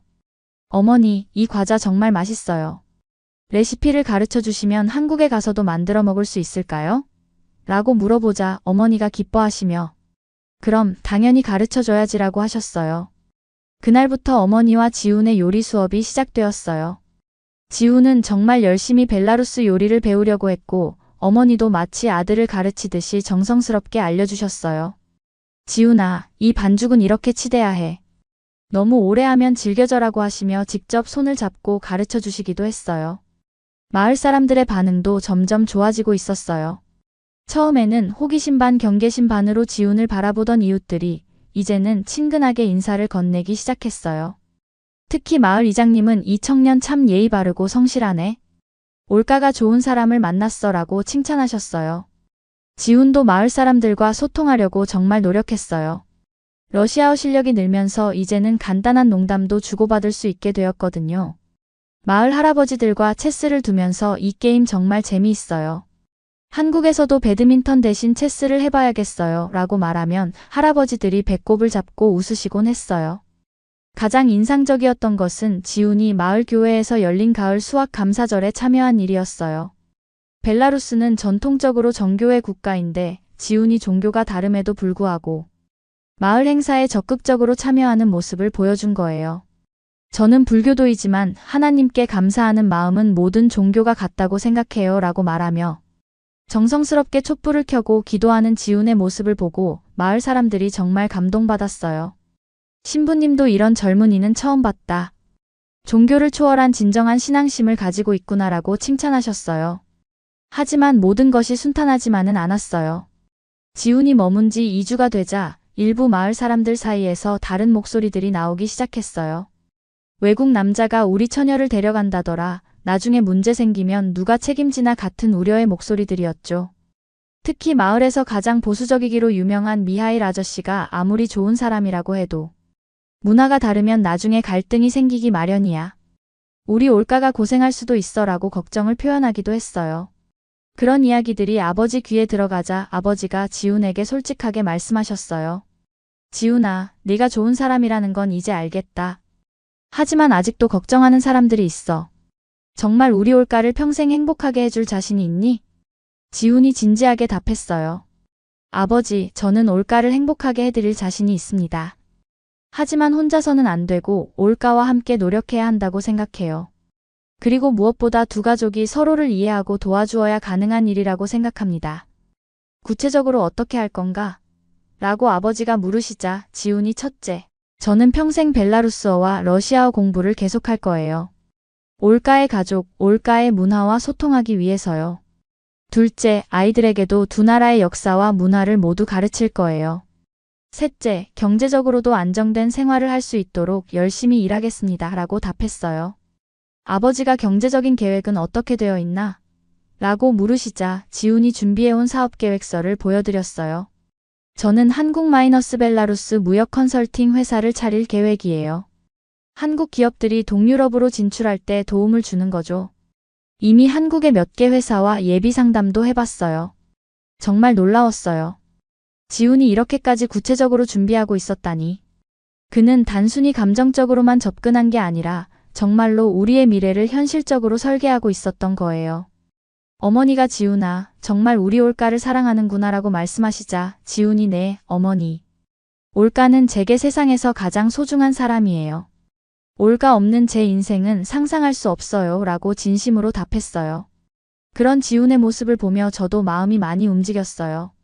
한국에서 헤어질 때는 현실적인 문제들 때문에 포기하려고 했던 그가 이제는 모든 문제를 해결하기 위해 이렇게 노력하고 있다니. 정말 진정한 사랑이 무엇인지 보여주는 것 같았어요. 하지만 가장 큰 시험은 아직 남아 있었어요. 지훈이 벨라루스에 온 지 3주째 되던 날 예상치 못한 최악의 상황이 벌어졌습니다. 그날 아침 일찍부터 마을 이장님이 심각한 표정으로 우리 집을 찾아오셨어요. 바실리, 좀 심각한 문제가 생겼네. 이장님의 말씀에 따르면 구역 경찰서에서 연락이 왔다는 거예요. 외국인이 장기간 개인 집에 머물고 있다는 신고가 들어왔다고 하더라고. 관련 서류가 제대로 갖춰져 있는지 확인하러 오겠다고 해. 더 심각한 것은 신고를 한 사람이 마을 사람이었다는 것이었어요. 이장님이 조심스럽게 말씀하시길 미하일이 신고한 것 같아. 그 사람이 어제 구청에 가서 외국인이 우리 마을에 와서 처녀를 꼬시고 있다. 이게 합법적인 일이냐고 문제를 제기했다더라고. 아버지의 얼굴이 순식간에 굳어졌어요. 그래서 어떻게 해야 하나? 이장님이 한숨을 쉬며. 일단 지훈 씨가 관광 비자로 입국했으니까 법적으로는 문제 없어. 하지만 3주 동안 한 집에 머물고 있다는 게 문제가 될 수 있어. 호텔에 머물렀어야 하는데. 그 순간 지훈의 얼굴이 창백해졌어요. 죄송합니다. 제가 법적인 부분을 제대로 확인하지 못했네요. 이장님이 지금이라도 호텔로 옮기면 되긴 하는데 문제는 마을 분위기야. 일부 사람들이 좋지 않게 보고 있어. 설상가상으로 그날 오후에는 더 큰 문제가 터졌어요. 마을에서 가장 영향력 있는 장로 몇 분이 우리 집을 찾아오신 거예요. 그분들의 표정이 심상치 않았어요. 장로 중 한 분인 니콜라이 할아버지가 무거운 목소리로 말씀하셨어요. 바실리, 우리가 와야 할 일이 아닌데 어쩔 수 없이 왔네. 마을 사람들이 많이 걱정하고 있어. 무슨 걱정을 하십니까? 아버지가 물으시자 다른 장로분이 답하셨어요. 외국 남자가 우리 처녀를 데려간다는 이야기 때문이야. 특히 젊은 엄마들이 우리 딸들까지 외국으로 시집 보내게 되는 거 아니냐며 불안해하고 있어. 더 충격적인 이야기가 이어졌어요. 그리고 일부에서는 동양 남자들은 여자를 노예처럼 부린다더라. 한국은 여자들이 성형수술을 강요받는다더라. 같은 근거 없는 소문들까지 돌고 있어. 지훈이 급히 해명하려고 했어요. 그런 건 전혀 사실이 아닙니다. 한국도 여성의 인권을 매우 중시하는 나라고. 하지만 장로분들은 지훈의 말을 듣지 않으시는 분위기였어요. 니콜라이 할아버지가 단호하게 말씀하셨어요. 젊은이, 네가 좋은 사람인 건 우리도 안다. 하지만 마을의 평화가 더 중요해. 이런 식으로 계속되면 마을이 둘로 갈라질 수도 있어. 아버지가 그럼 어떻게 하자는 말씀이십니까? 라고 물으시자 장로분들의 대답은 냉정했어요. 젊은이가 고국으로 돌아가는 게 좋겠어. 그리고 올가도 이런 문제는 접어두고 우리 마을 청년과 결혼하는 게 어떨까? 그 말을 들은 순간 저는 정말 화가 났어요. 할아버지들, 그건 너무하시는 거 아닌가요? 지훈이 뭘 잘못했다고. 하지만 어머니가 제 손을 잡으며 올가야, 조용히 해라고 말렸어요. 더 심각한 것은 아버지의 반응이었어요. 평소에 지훈을 아끼시던 아버지도 장로분들의 압박 앞에서는 어쩔 수 없어 보이셨어요. 지훈아, 미안하다. 내 마음으로는 널 사위로 받아들이고 싶지만 마을 전체가 반대하는데 어쩔 수 없네. 지훈이 절망적인 표정으로 아버지, 제가 뭔가 잘못한 게 있나요? 제가 더 노력하면 안 될까요? 라고 물어봤지만 아버지가 고개를 저으셨어요. 네가 잘못한 건 없어. 하지만 현실이 그렇다는 거야. 그날 저녁 상황은 더욱 악화되었어요. 마을 청년회에서 정식으로 항해 서한을 보내온 거예요. 외국인의 장기 체류로 인해 마을의 전통과 순수성이 훼손되고 있다. 즉시 조치를 취하라는 내용이었어요. 심지어 일부 과격한 청년들은 우리 집 앞에서 작은 시위까지 했어요. 벨라루스 처녀는 벨라루스 남자와 외국인은 돌아가라 같은 구호를 외치면서 말이에요. 물론 많은 사람들이 참가한 건 아니었지만 그래도 충격적이었어요. 지훈은 그 모든 것을 지켜보며 깊은 좌절에 빠졌어요. 올까, 미안해. 내가 너와 내 가족에게 이런 고통을 안겨줄 줄 몰랐어. 저는 지훈 씨 잘못이 아니에요. 사람들이 너무 편견에 사로잡혀 있는 거예요 라고 위로했지만 지훈의 상처는 깊어 보였어요. 더 가슴 아픈 것은 어머니의 변화였어요. 그동안 지훈을 정말 아들처럼 아껴주시던 어머니도 이제는 걱정이 앞서시는 것 같았어요. 올가야, 어머니도 지훈이가 좋은 아이라는 건 안다. 하지만 이렇게 마을 전체가 반대하는데 어떻게 하겠니? 가장 결정적이었던 것은 경찰서에서 정말로 연락이 온 일이었어요. 외국인 장기 체류 신고 건으로 내일 오후 2시에 담당자가 방문하겠습니다. 관련 서류를 준비해 주시기 바랍니다. 그날 밤 지훈은 짐을 싸기 시작했어요. 올까, 나는 내일 떠날게. 더 이상 너희 가족에게 피해를 줄 수는 없어. 저는 울면서 안 돼요. 지금 포기하면 안 돼요. 라고 말했지만 지우는 이미 마음을 정한 것 같았어요. 3주 동안 정말 행복했어. 내 가족들이 얼마나 따뜻한 사람들인지 알게 되었고 벨라루스가 얼마나 아름다운 나라인지도 배웠어. 하지만 내 때문에 이 모든 사람들이 고통받을 수는 없어. 아버지도 괴로워하셨어요. 지훈아, 정말 미안하다.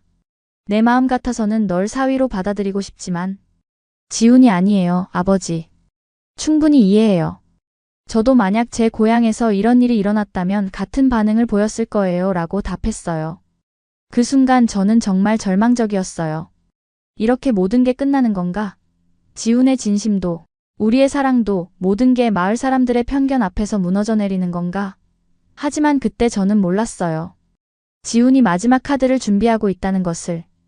다음 날 아침 지훈은 평소보다 일찍 일어나서 정중하게 옷을 차려입었어요. 검은색 정장에 넥타이까지 맨 모습이 어딘지 비장해 보였습니다. 뭔가 특별한 일이 있나? 라고 물어봤지만 지훈은 나중에 알게 될 거야 라고만 답했어요. 오전 10시 지훈이 갑자기 아버지, 어머니, 그리고 올가. 마지막으로 드리고 싶은 말씀이 있습니다 라고 말하며 거실 한가운데로 나왔어요. 그리고는 정말 예상치 못한 행동을 했습니다. 지훈이 무릎을 꿇고 엎드린 거예요. 아버지, 어머니. 지훈의 목소리가 거실에 울려 퍼졌어요. 저는 올가를 진심으로 사랑합니다. 갑작스러운 지훈의 행동에 우리 모두 할 말을 잃었어요. 하지만 지훈은 계속 말을 이어갔습니다. 저는 지난 3주 동안 이 집에서, 이 마을에서 제 인생 최고의 시간을 보냈습니다. 아버지께서는 저에게 진정한 농부의 정신이 무엇인지 가르쳐 주셨고, 어머니께서는 모정이 얼마나 위대한지 보여주셨습니다. 지훈의 목소리가 떨렸지만 의지는 확고했어요. 그리고 무엇보다 벨라루스 사람들의 따뜻한 마음을 알게 되었습니다. 비록 지금은 오해와 편견 때문에 어려움이 있지만 저는 포기할 수 없습니다.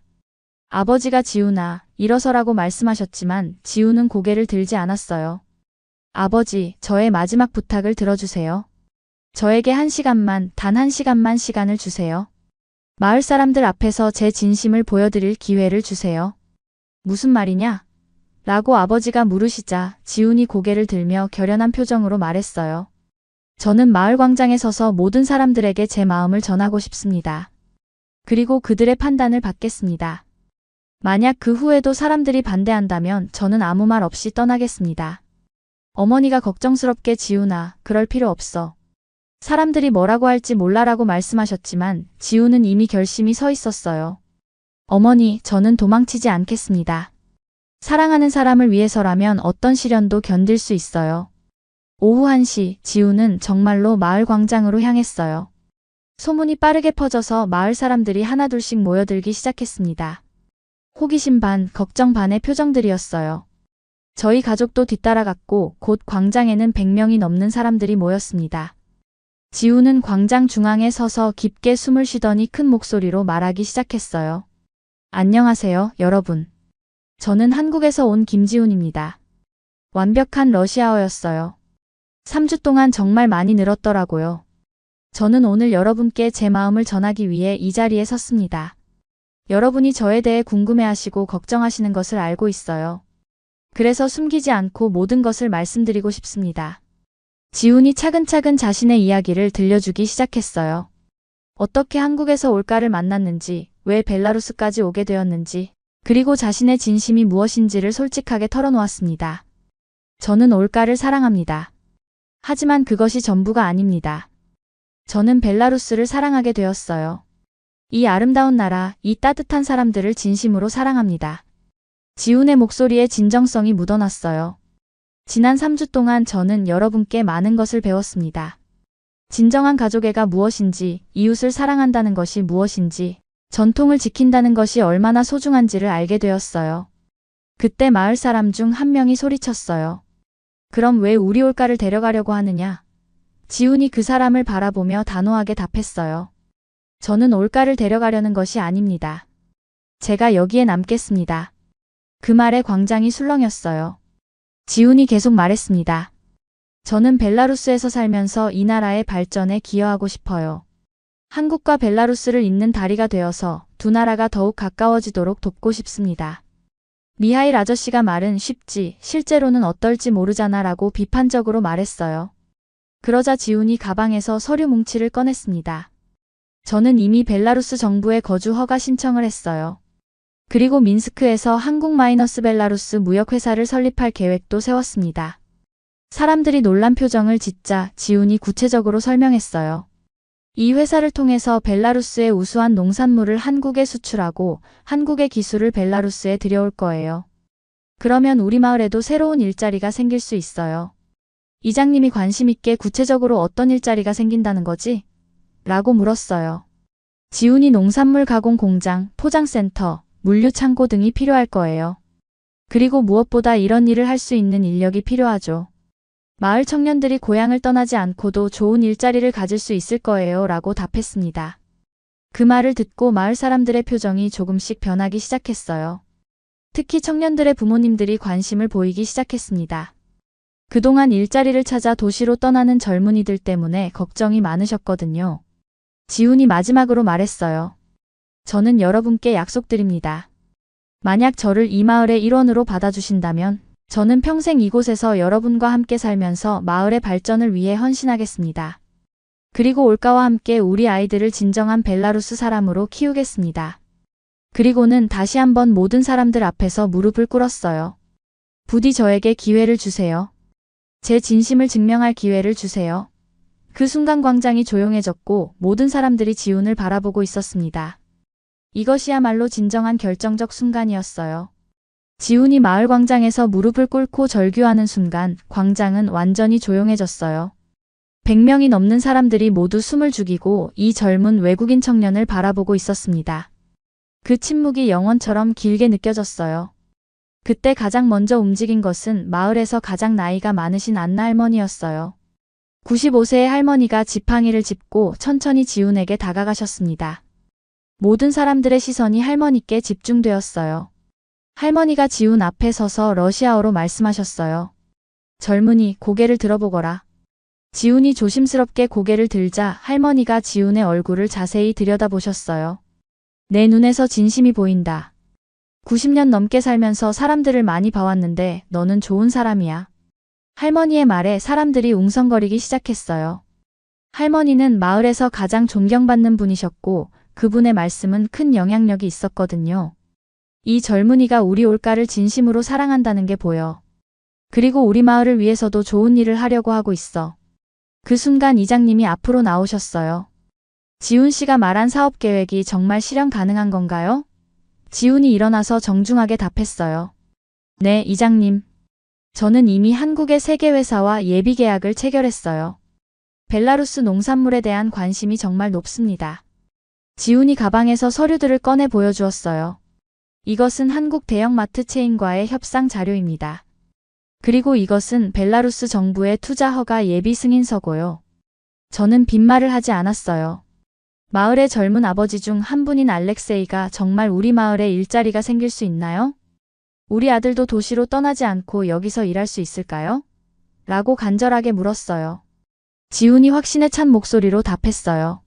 네, 약속드립니다. 첫 해에는 최소 50개의 일자리를 만들 계획이에요. 농산물 선별, 포장, 운송, 관리 등 다양한 분야에서 말이죠. 그리고 성공하면 더 확장할 수도 있고요. 그때 미하일 아저씨가 여전히 의심스러운 표정으로 말했어요. 그건 그렇다 치고 우리 전통은 어떻게 할 건가? 외국 문화가 들어와서 우리 고유의 것들이 사라지는 건 아닌가? 지훈이 깊이 고개를 숙이며 답했어요. 미하일 아저씨, 저는 벨라루스 전통을 파괴하려는 것이 아니라 보존하고 발전시키고 싶어요. 오히려 한국의 벨라루스 문화를 알리고 싶습니다. 벨라루스의 아름다운 전통 공예품, 음식, 음악을 한국 사람들에게 소개하고 싶어요. 구체적으로 어떻게? 라고 미하일 아저씨가 물었어요. 지훈이 예를 들어 우리 마을의 전통. 자수기법을 한국에 소개해서 한국 여성들이 배울 수 있게 하고 싶어요. 그리고 벨라루스 전통 음식을 한국에서 판매할 수도 있고요. 이렇게 되면 오히려 우리 전통이 더 많이 알려지고 보존될 거예요. 라고 설명했어요. 마을 신부님이 앞으로 나오셨어요. 지훈 씨, 당신은 종교가 다른데 우리 마을의 종교적 전통도 존중할 수 있나요? 지훈이 정중하게 답했어요. 신부님, 저는 불교도이지만 모든 종교는 사랑과 평화를 추구한다고 믿어요. 저는 우리 아이들에게 두 종교의 가르침을 모두 전해주고 싶어요. 불교의 자비와 기독교의 사랑을 함께 말이죠. 신부님이 고개를 끄덕이시며 그런 마음가짐이라면 문제 없을 것 같습니다. 라고 말씀하셨어요. 그때 마을의 몇몇 청년들이 박수를 치기 시작했어요. 지훈 씨 말이 맞아요. 우리도 고향에서 좋은 일자리를 갖고 싶어요. 외국 문화와 교류하는 것도 나쁘지 않을 것 같아요. 점점 더 많은 사람들이 지훈을 지지하는 목소리를 내기 시작했어요.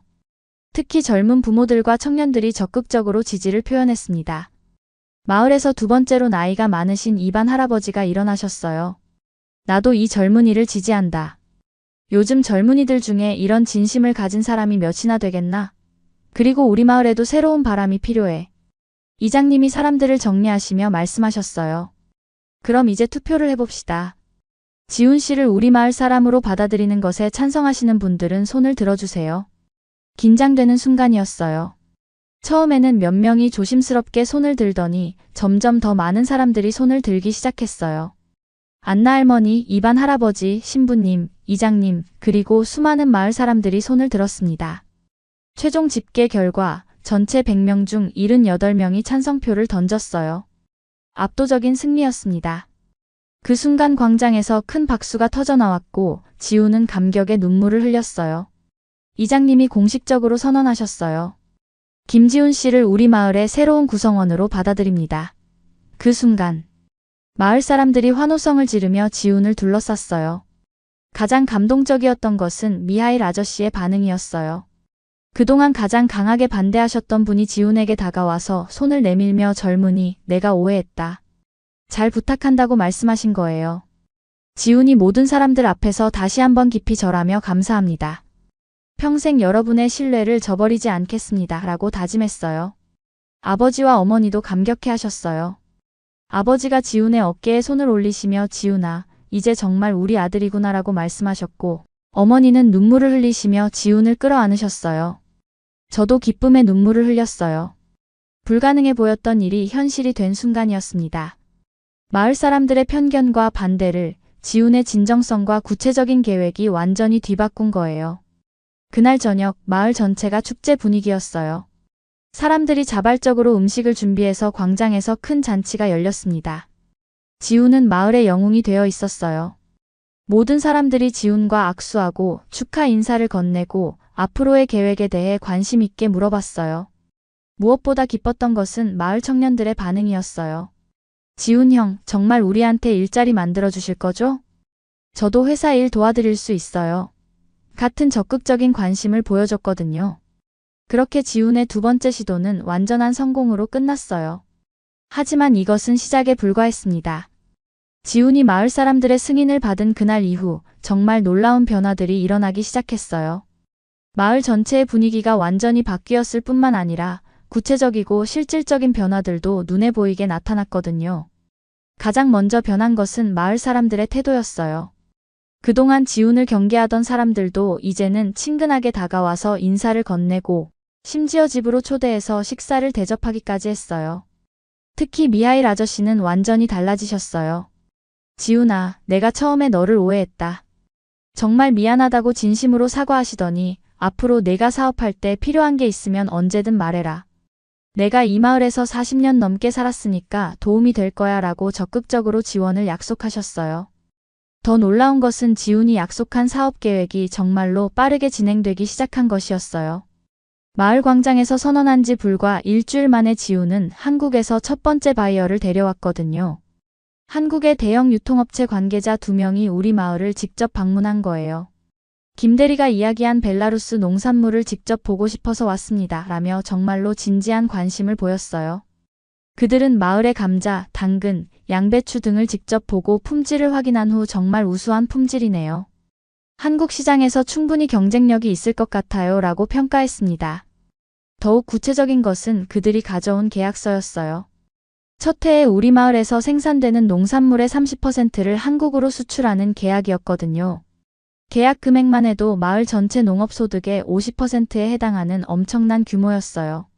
이장님이 정말 이런 큰 계약이 성사될 줄 몰랐네. 지훈 씨가 정말 대단한 일을 해냈어 라며 감탄하셨어요. 아버지도 젊은이가 말만 하는 게 아니라 정말 실력이 있구나라고 지훈을 다시 보게 되셨고요. 하지만 더 중요한 변화는 마을 청년들에게 일어났어요. 그동안 일자리가 없어서 도시로 떠날 생각만 하던 청년들이 이제는 고향에서 미래를 계획하기 시작한 거예요. 알렉세이의 아들 드미트리가 대표적인 예였어요. 23살로 대학을 졸업하고 민스크에서 일자리를 찾고 있던 그가 지훈 형, 저도 회사 일 도와드리고 싶어요. 저는 농업 전공이라서 품질 관리나 농산물, 가공 쪽에 도움이 될 수 있을 것 같아요 라며 적극적으로 참여 의사를 밝혔어요. 지훈이 물론이죠. 드미트리 씨 같은 전문 지식을 가진 분이 꼭 필요해요 라며 즉시 받아들였고 그 자리에서 구체적인 업무 분담까지 논의했어요. 비슷한 일들이 연쇄적으로 일어났어요.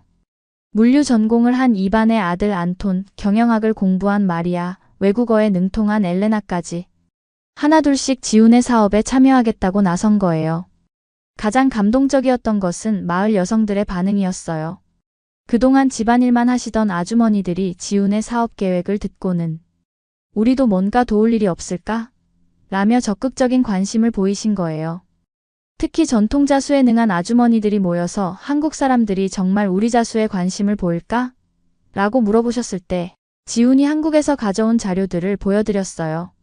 한국에서는 핸드메이드 제품에 대한 관심이 정말 높아요. 특히 전통적인 기법으로 만든 제품들은 매우 비싸게 팔려요 라고 설명하자 아주머니들의 눈이 반짝였어요. 그럼 우리가 만든 자수 제품을 한국에 팔 수 있다는 거네? 얼마나 받을 수 있을까? 같은 구체적인 질문들이 쏟아져 나왔어요. 지훈이 한 작품당 최소 $100에서 $300까지도 받을 수 있어요 라고 답하자 아주머니들이 깜짝 놀라셨어요. 그날부터 마을 아주머니들 사이에서 자수 열풍이 불기 시작했어요. 우리도 한국에 우리 작품을 팔 수 있다니. 정말 좋은 기회네. 하며 서로 기법을 가르쳐주고 새로운 디자인을 연구하기 시작하셨거든요. 지훈의 영향은 마을 아이들에게까지 미쳤어요. 그동안 한국에 대해 전혀 관심이 없던 아이들이 이제는 지훈, 삼촌, 한국어 가르쳐주세요. 한국은 어떤 나라예요? 하며 호기심을 보이기 시작한 거예요. 지훈은 마을 학교에서 일주일에 2번씩 한국어와 한국 문화를 가르치는 자원봉사를 시작했어요.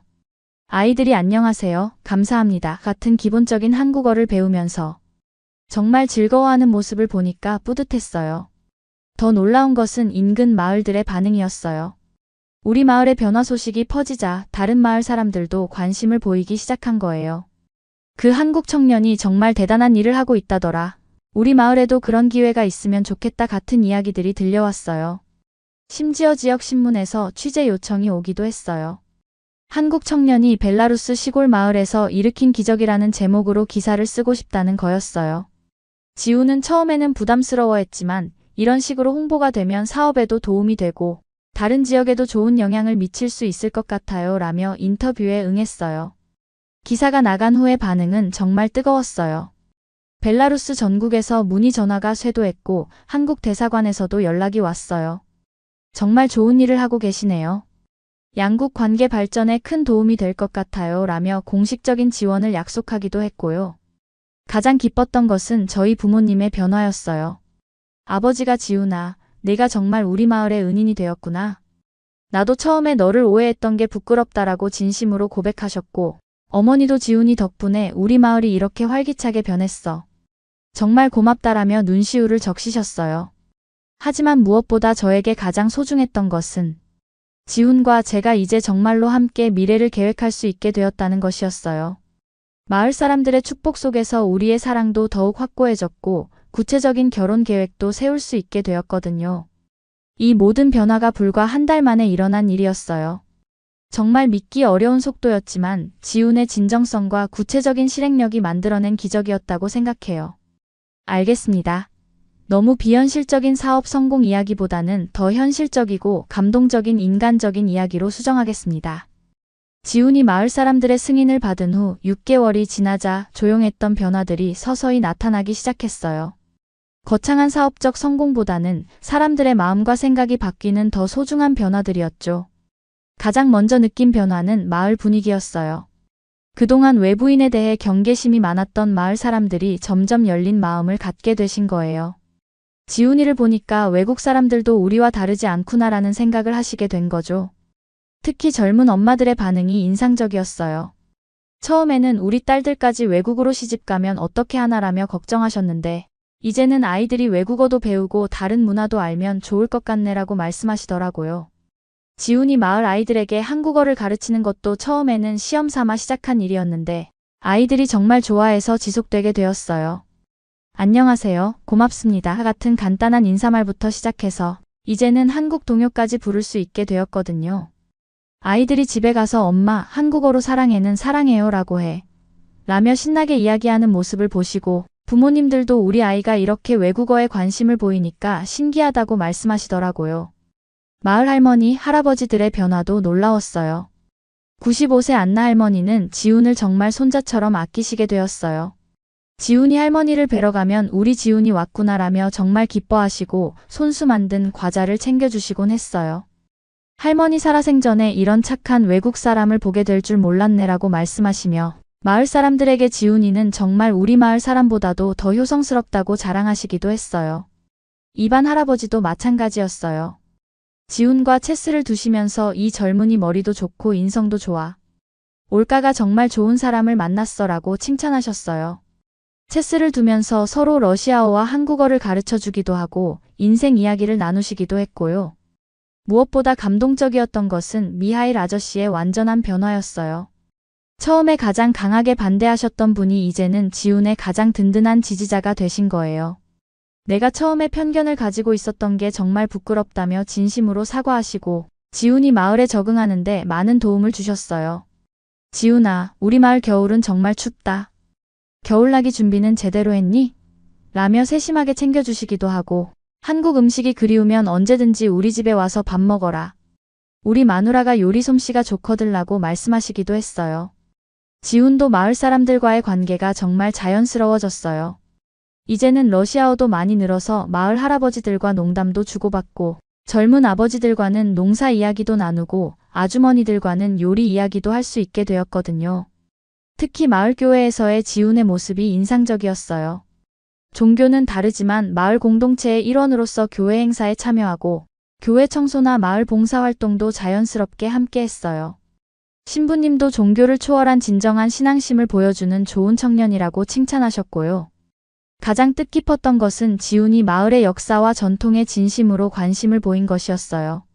마을의 오래된 이야기들을 할아버지들께 들으며 꼼꼼히 기록하고 사라져가는 전통 기법들을 배우려고 노력했거든요. 우리 마을의 이런 아름다운 전통들을 한국 사람들에게도 알려주고 싶어요 라며 마을 역사를 정리한 작은 책자를 만들기도 했어요. 한국어와 러시아어로 번역해서 양쪽 나라 사람들이 모두 읽을 수 있게 말이에요. 이런 지훈의 모습을 보신 마을 사람들이 정말 감동하셨어요. 외국 사람이 우리 마을 역사에 이렇게 관심을 보이니까 우리도 우리 전통이 새삼 소중하게 느껴진다고 말씀하시더라고요. 마을 아주머니들도 지훈에게 전통 요리법을 가르쳐 주시면서 지훈아, 이 요리는 우리 할머니 때부터 내려온 비법이야. 네가 한국에 가서도 만들어 먹을 수 있게 정확히 가르쳐 줄게 라며 정성스럽게 알려주셨어요. 저도 그런 모습들을 보면서 정말 뿌듯했어요. 지훈이 단순히 저와 결혼하기 위해서가 아니라 정말로 이 마을을 사랑하고 마을 사람들을 가족처럼 여기고 있다는 게 느껴졌거든요. 인근 마을들에도 소문이 퍼지기 시작했어요. 그 마을에 온 한국 청년이 정말 훌륭하다더라. 외국 사람도 저렇게 우리 문화를 존중할 수 있구나 같은 이야기들이 들려왔어요. 심지어 다른 마을에서 결혼을 앞둔 커플들이 저희를 찾아오기도 했어요. 어떻게 문화가 다른 사람과 이렇게 잘 지낼 수 있나요?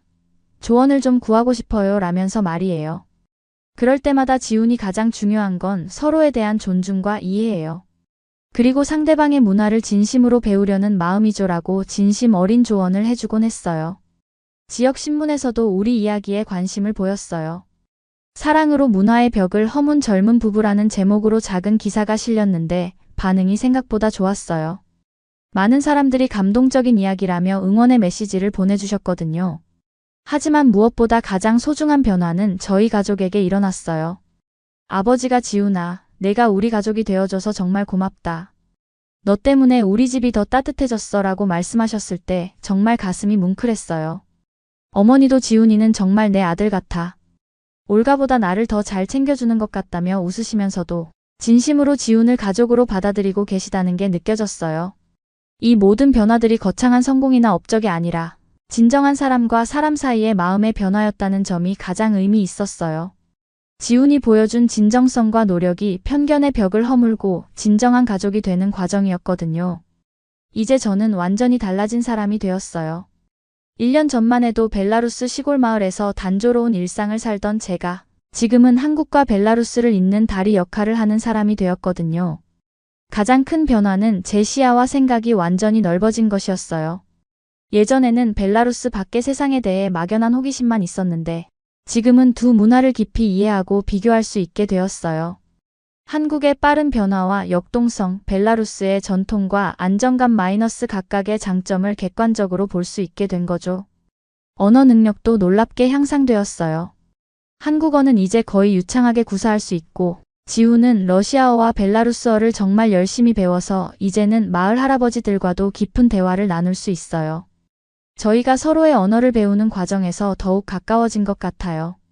가장 소중한 변화는 가족에 대한 개념이 확장된 것이었어요. 예전에는 가족이라고 하면 혈연관계만 생각했는데 이제는 마음으로 연결된 모든 사람들이 가족이라는 걸 깨달았어요. 지훈의 부모님도 이제는 정말 제 부모님 같고 지훈도 우리 가족의 완전한 일원이 되었거든요. 지훈의 부모님이 벨라루스를 방문하셨을 때가 정말 감동적이었어요. 언어는 완전히 통하지 않았지만 마음은 완벽하게 통했거든요. 지훈 아버지가 우리 아버지와 함께 농장에서 일하시면서 농부의 마음은 어디나 같다고 말씀하시는 모습, 지훈 어머니와 우리 어머니가 함께 요리하시면서 웃으시는 모습을 보니까 정말 하나의 가족이 된 기분이었어요. 제 성격도 많이 변했어요. 예전에는 조금 소극적이고 조심스러운 편이었는데 지금은 훨씬 적극적이고 자신감이 생겼어요. 두 문화를 경험하면서 다양한 관점에서 생각할 수 있게 되었고 문제가 생겼을 때도 여러 가지 해결 방안을 찾을 수 있게 되었거든요. 특히 사람들과의 관계에서 많이 달라졌어요. 예전에는 새로운 사람을 만나는 것을 어려워했는데 지금은 문화적 배경이 다른 사람들과도 자연스럽게 소통할 수 있어요. 지훈과의 경험을 통해서 차이점은 극복할 수 있는 것이고 오히려 서로에게 배울 점이 많다는 걸 알게 되었거든요. 일에 대한 관점도 완전히 바뀌었어요. 예전에는 언어학 연구가 그저 학문적 흥미에서 비롯된 것이었는데 이제는 정말 실용적이고 의미 있는 일이라는 걸 깨달았어요. 제가 번역하고 통역하는 일이 두 나라 사람들이 서로를 이해하는 데 실질적인 도움이 되고 있거든요. 지훈과 함께 마을 사람들을 위한 한국어 교실을 운영하면서도 많은 보람을 느꼈어요. 아이들이 한국어를 배우면서 눈을 반짝이는 모습, 어른들이 한국 문화에 대해 궁금해하시는 모습을 보면서 제가 하는 일이 정말 가치 있다는 생각이 들었어요. 가장 큰 깨달음은 사랑의 의미에 대한 것이었어요. 예전에는 사랑이 감정적이고 낭만적인 것이라고만 생각했는데 지훈과의 경험을 통해 진정한 사랑은 서로를 위해 변화하고 성장하려는 의지라는 걸 알게 되었어요. 지훈이 저를 위해 8,000km를 날아와서 완전히 다른 환경에 적응하고 새로운 언어를 배우고 새로운 문화를 받아들이는 모습을 보면서 이것이 진짜 사랑이구나라고 느꼈어요. 그리고 저도 지훈을 위해, 우리의 미래를 위해 계속 변하고 성장하고 있다는 걸 깨달았고요. 현재 저희는 정말 행복한 일상을 보내고 있어요. 지훈은 완전히 마을 사람이 되었고 저도 한국 문화를 더 깊이 이해하게 되었어요. 저희는 서로 다른 문화의 장점들을 배우면서 더욱 풍성한 삶을 살고 있습니다. 매일 아침 지훈과 함께 마을을 산책하면서 하루를 시작해요. 지훈이 오늘도 좋은 하루가 될 것 같아 라고 말하면 저도 우리가 함께라면 어떤 하루든 좋을 거야 라고 답하곤 해요. 정말 평범하지만 소중한 일상이에요. 저녁에는 두 가족과 화상통화를 하면서 하루 있었던 일들을 나누어요. 한국에 계신 지훈 부모님도 이제는 간단한 러시아어 인사를 하실 수 있고 우리 부모님도 기본적인 한국어를 조금씩 배우고 계세요. 안녕하세요, 감사합니다 같은 인사말로 서로 소통하시는 모습이 정말 귀여워요. 주말에는 함께 요리를 해요. 지훈이 한국 음식을 만들어주면 저는 벨라루스 음식을 만들어주고 때로는 두 나라 음식을 섞어서 새로운 요리를 만들어 보기도 해요. 김치 보르시, 한국식 감자 요리 같은 퓨전 요리들이 의외로 맛있어서 마을 사람들에게도 소개하고 있어요. 가장 기대되는 것은 미래에 대한 계획이에요.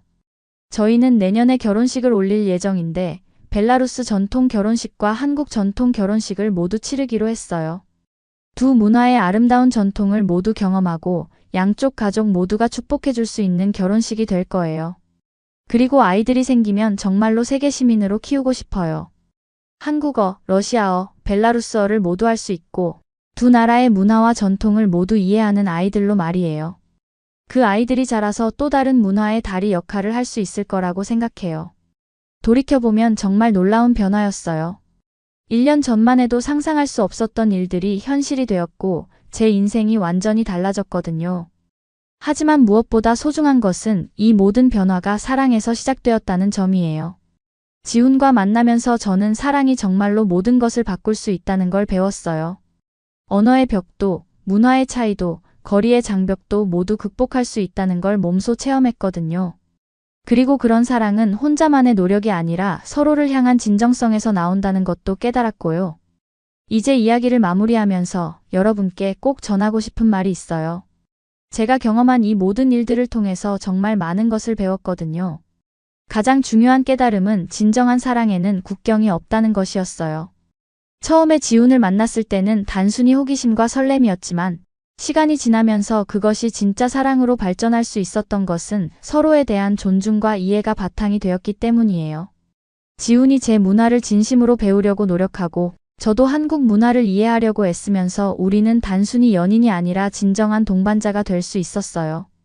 사랑은 감정만으로는 지속될 수 없고 서로를 위한 노력과 희생이 있어야 한다는 걸 깨달았습니다. 두 번째로 중요한 것은 편견을 극복하는 과정이었어요. 처음에는 저희 가족도 마을 사람들도 지훈에 대해 많은 편견을 가지고 있었어요. 동양 남자는 믿을 수 없다, 문화가 다르면 행복할 수 없다 같은 선입견들 말이에요.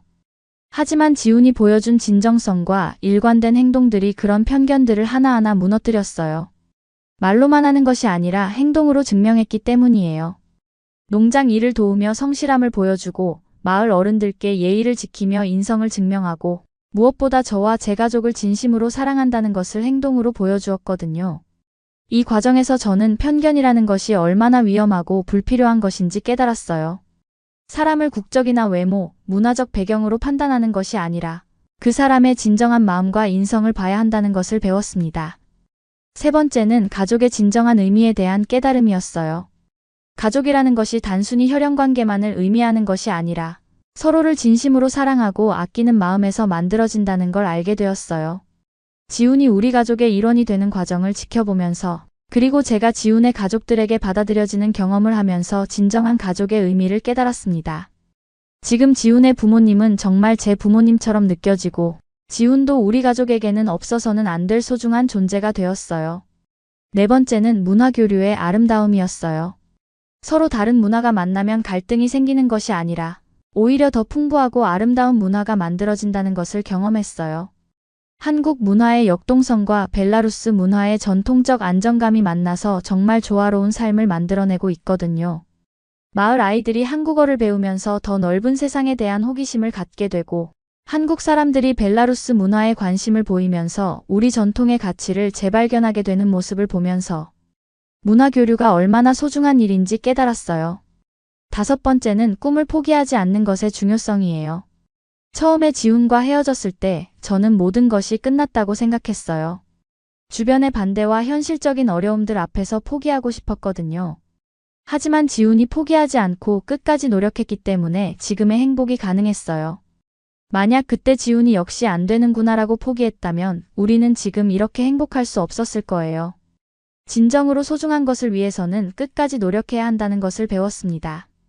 마지막으로 가장 중요한 것은 진정성이라는 점이에요. 지훈이 성공할 수 있었던 가장 큰 이유는 모든 것이 진심에서 우러나온 행동이었기 때문이에요. 계산적이거나 의도적인 것이 아니라 정말로 저를 사랑하고 우리 가족을 사랑하는 마음에서 나온 자연스러운 행동들이었거든요. 사람들은 진심을 알아봐요. 아무리 말을 잘하고 겉으로 좋은 모습을 보여도 진짜 마음이 없으면 결국 들통나게 되어 있어요. 하지만 진정성이 있으면 언어가 서툴고 문화가 달라도 마음은 통할 수 있다는 것을 지훈이 증명해 보였어요. 이제 여러분께 질문을 드리고 싶어요. 혹시 여러분 주변에도 이런 따뜻한 사랑 이야기가 있으신가요? 문화의 벽을 넘어선 아름다운 만남이나 편견을 극복한 감동적인 이야기가 있다면 댓글로 들려주세요. 아니면 지금 국제 연애를 하고 계시거나 고민하고 계신 분들이 있으신가요? 제 경험이 조금이라도 도움이 되었으면 좋겠어요. 가장 중요한 것은 서로에 대한 존중과 진정성이라는 것을 꼭 기억해 주세요. 그리고 결혼을 앞두고 계시거나 가족의 반대로 고민하고 계신 분들께도 말씀드리고 싶어요. 때로는 시간이 필요할 수도 있고 더 많은 노력이 필요할 수도 있어요. 하지만 진정한 사랑이라면 반드시 길이 열릴 거라고 믿어요. 저희 이야기가 전 세계 모든 커플들에게 희망과 용기를 줄 수 있었으면 좋겠어요. 사랑에는 정말로 국경이 없고 진정성이 있다면 어떤 어려움도 극복할 수 있다는 것을 보여드리고 싶었거든요. 마지막으로 이 감동적인 이야기가 마음에 드셨다면 꼭 좋아요 버튼을 눌러주세요. 그리고 구독도 잊지 말아주시고요. 이런 아름다운 사랑 이야기들이 더 많은 사람들에게 전해질 수 있도록 공유도 부탁드립니다. 여러분의 소중한 댓글도 정말 기대돼요. 어떤 부분이 가장 감동적이었는지, 어떤 교훈을 얻으셨는지, 그리고 여러분만의 특별한 사랑 이야기도 들려주세요. 저희 이야기처럼 여러분의 이야기도 누군가에게는 큰 힘이 될 수 있을 거예요. 사랑하는 여러분, 오늘도 행복한 하루 보내세요. 그리고 여러분 모두에게도 아름다운 사랑이 가득하기를 진심으로 바랍니다. 긴 시간 제 이야기를 들어주셔서 정말 감사합니다.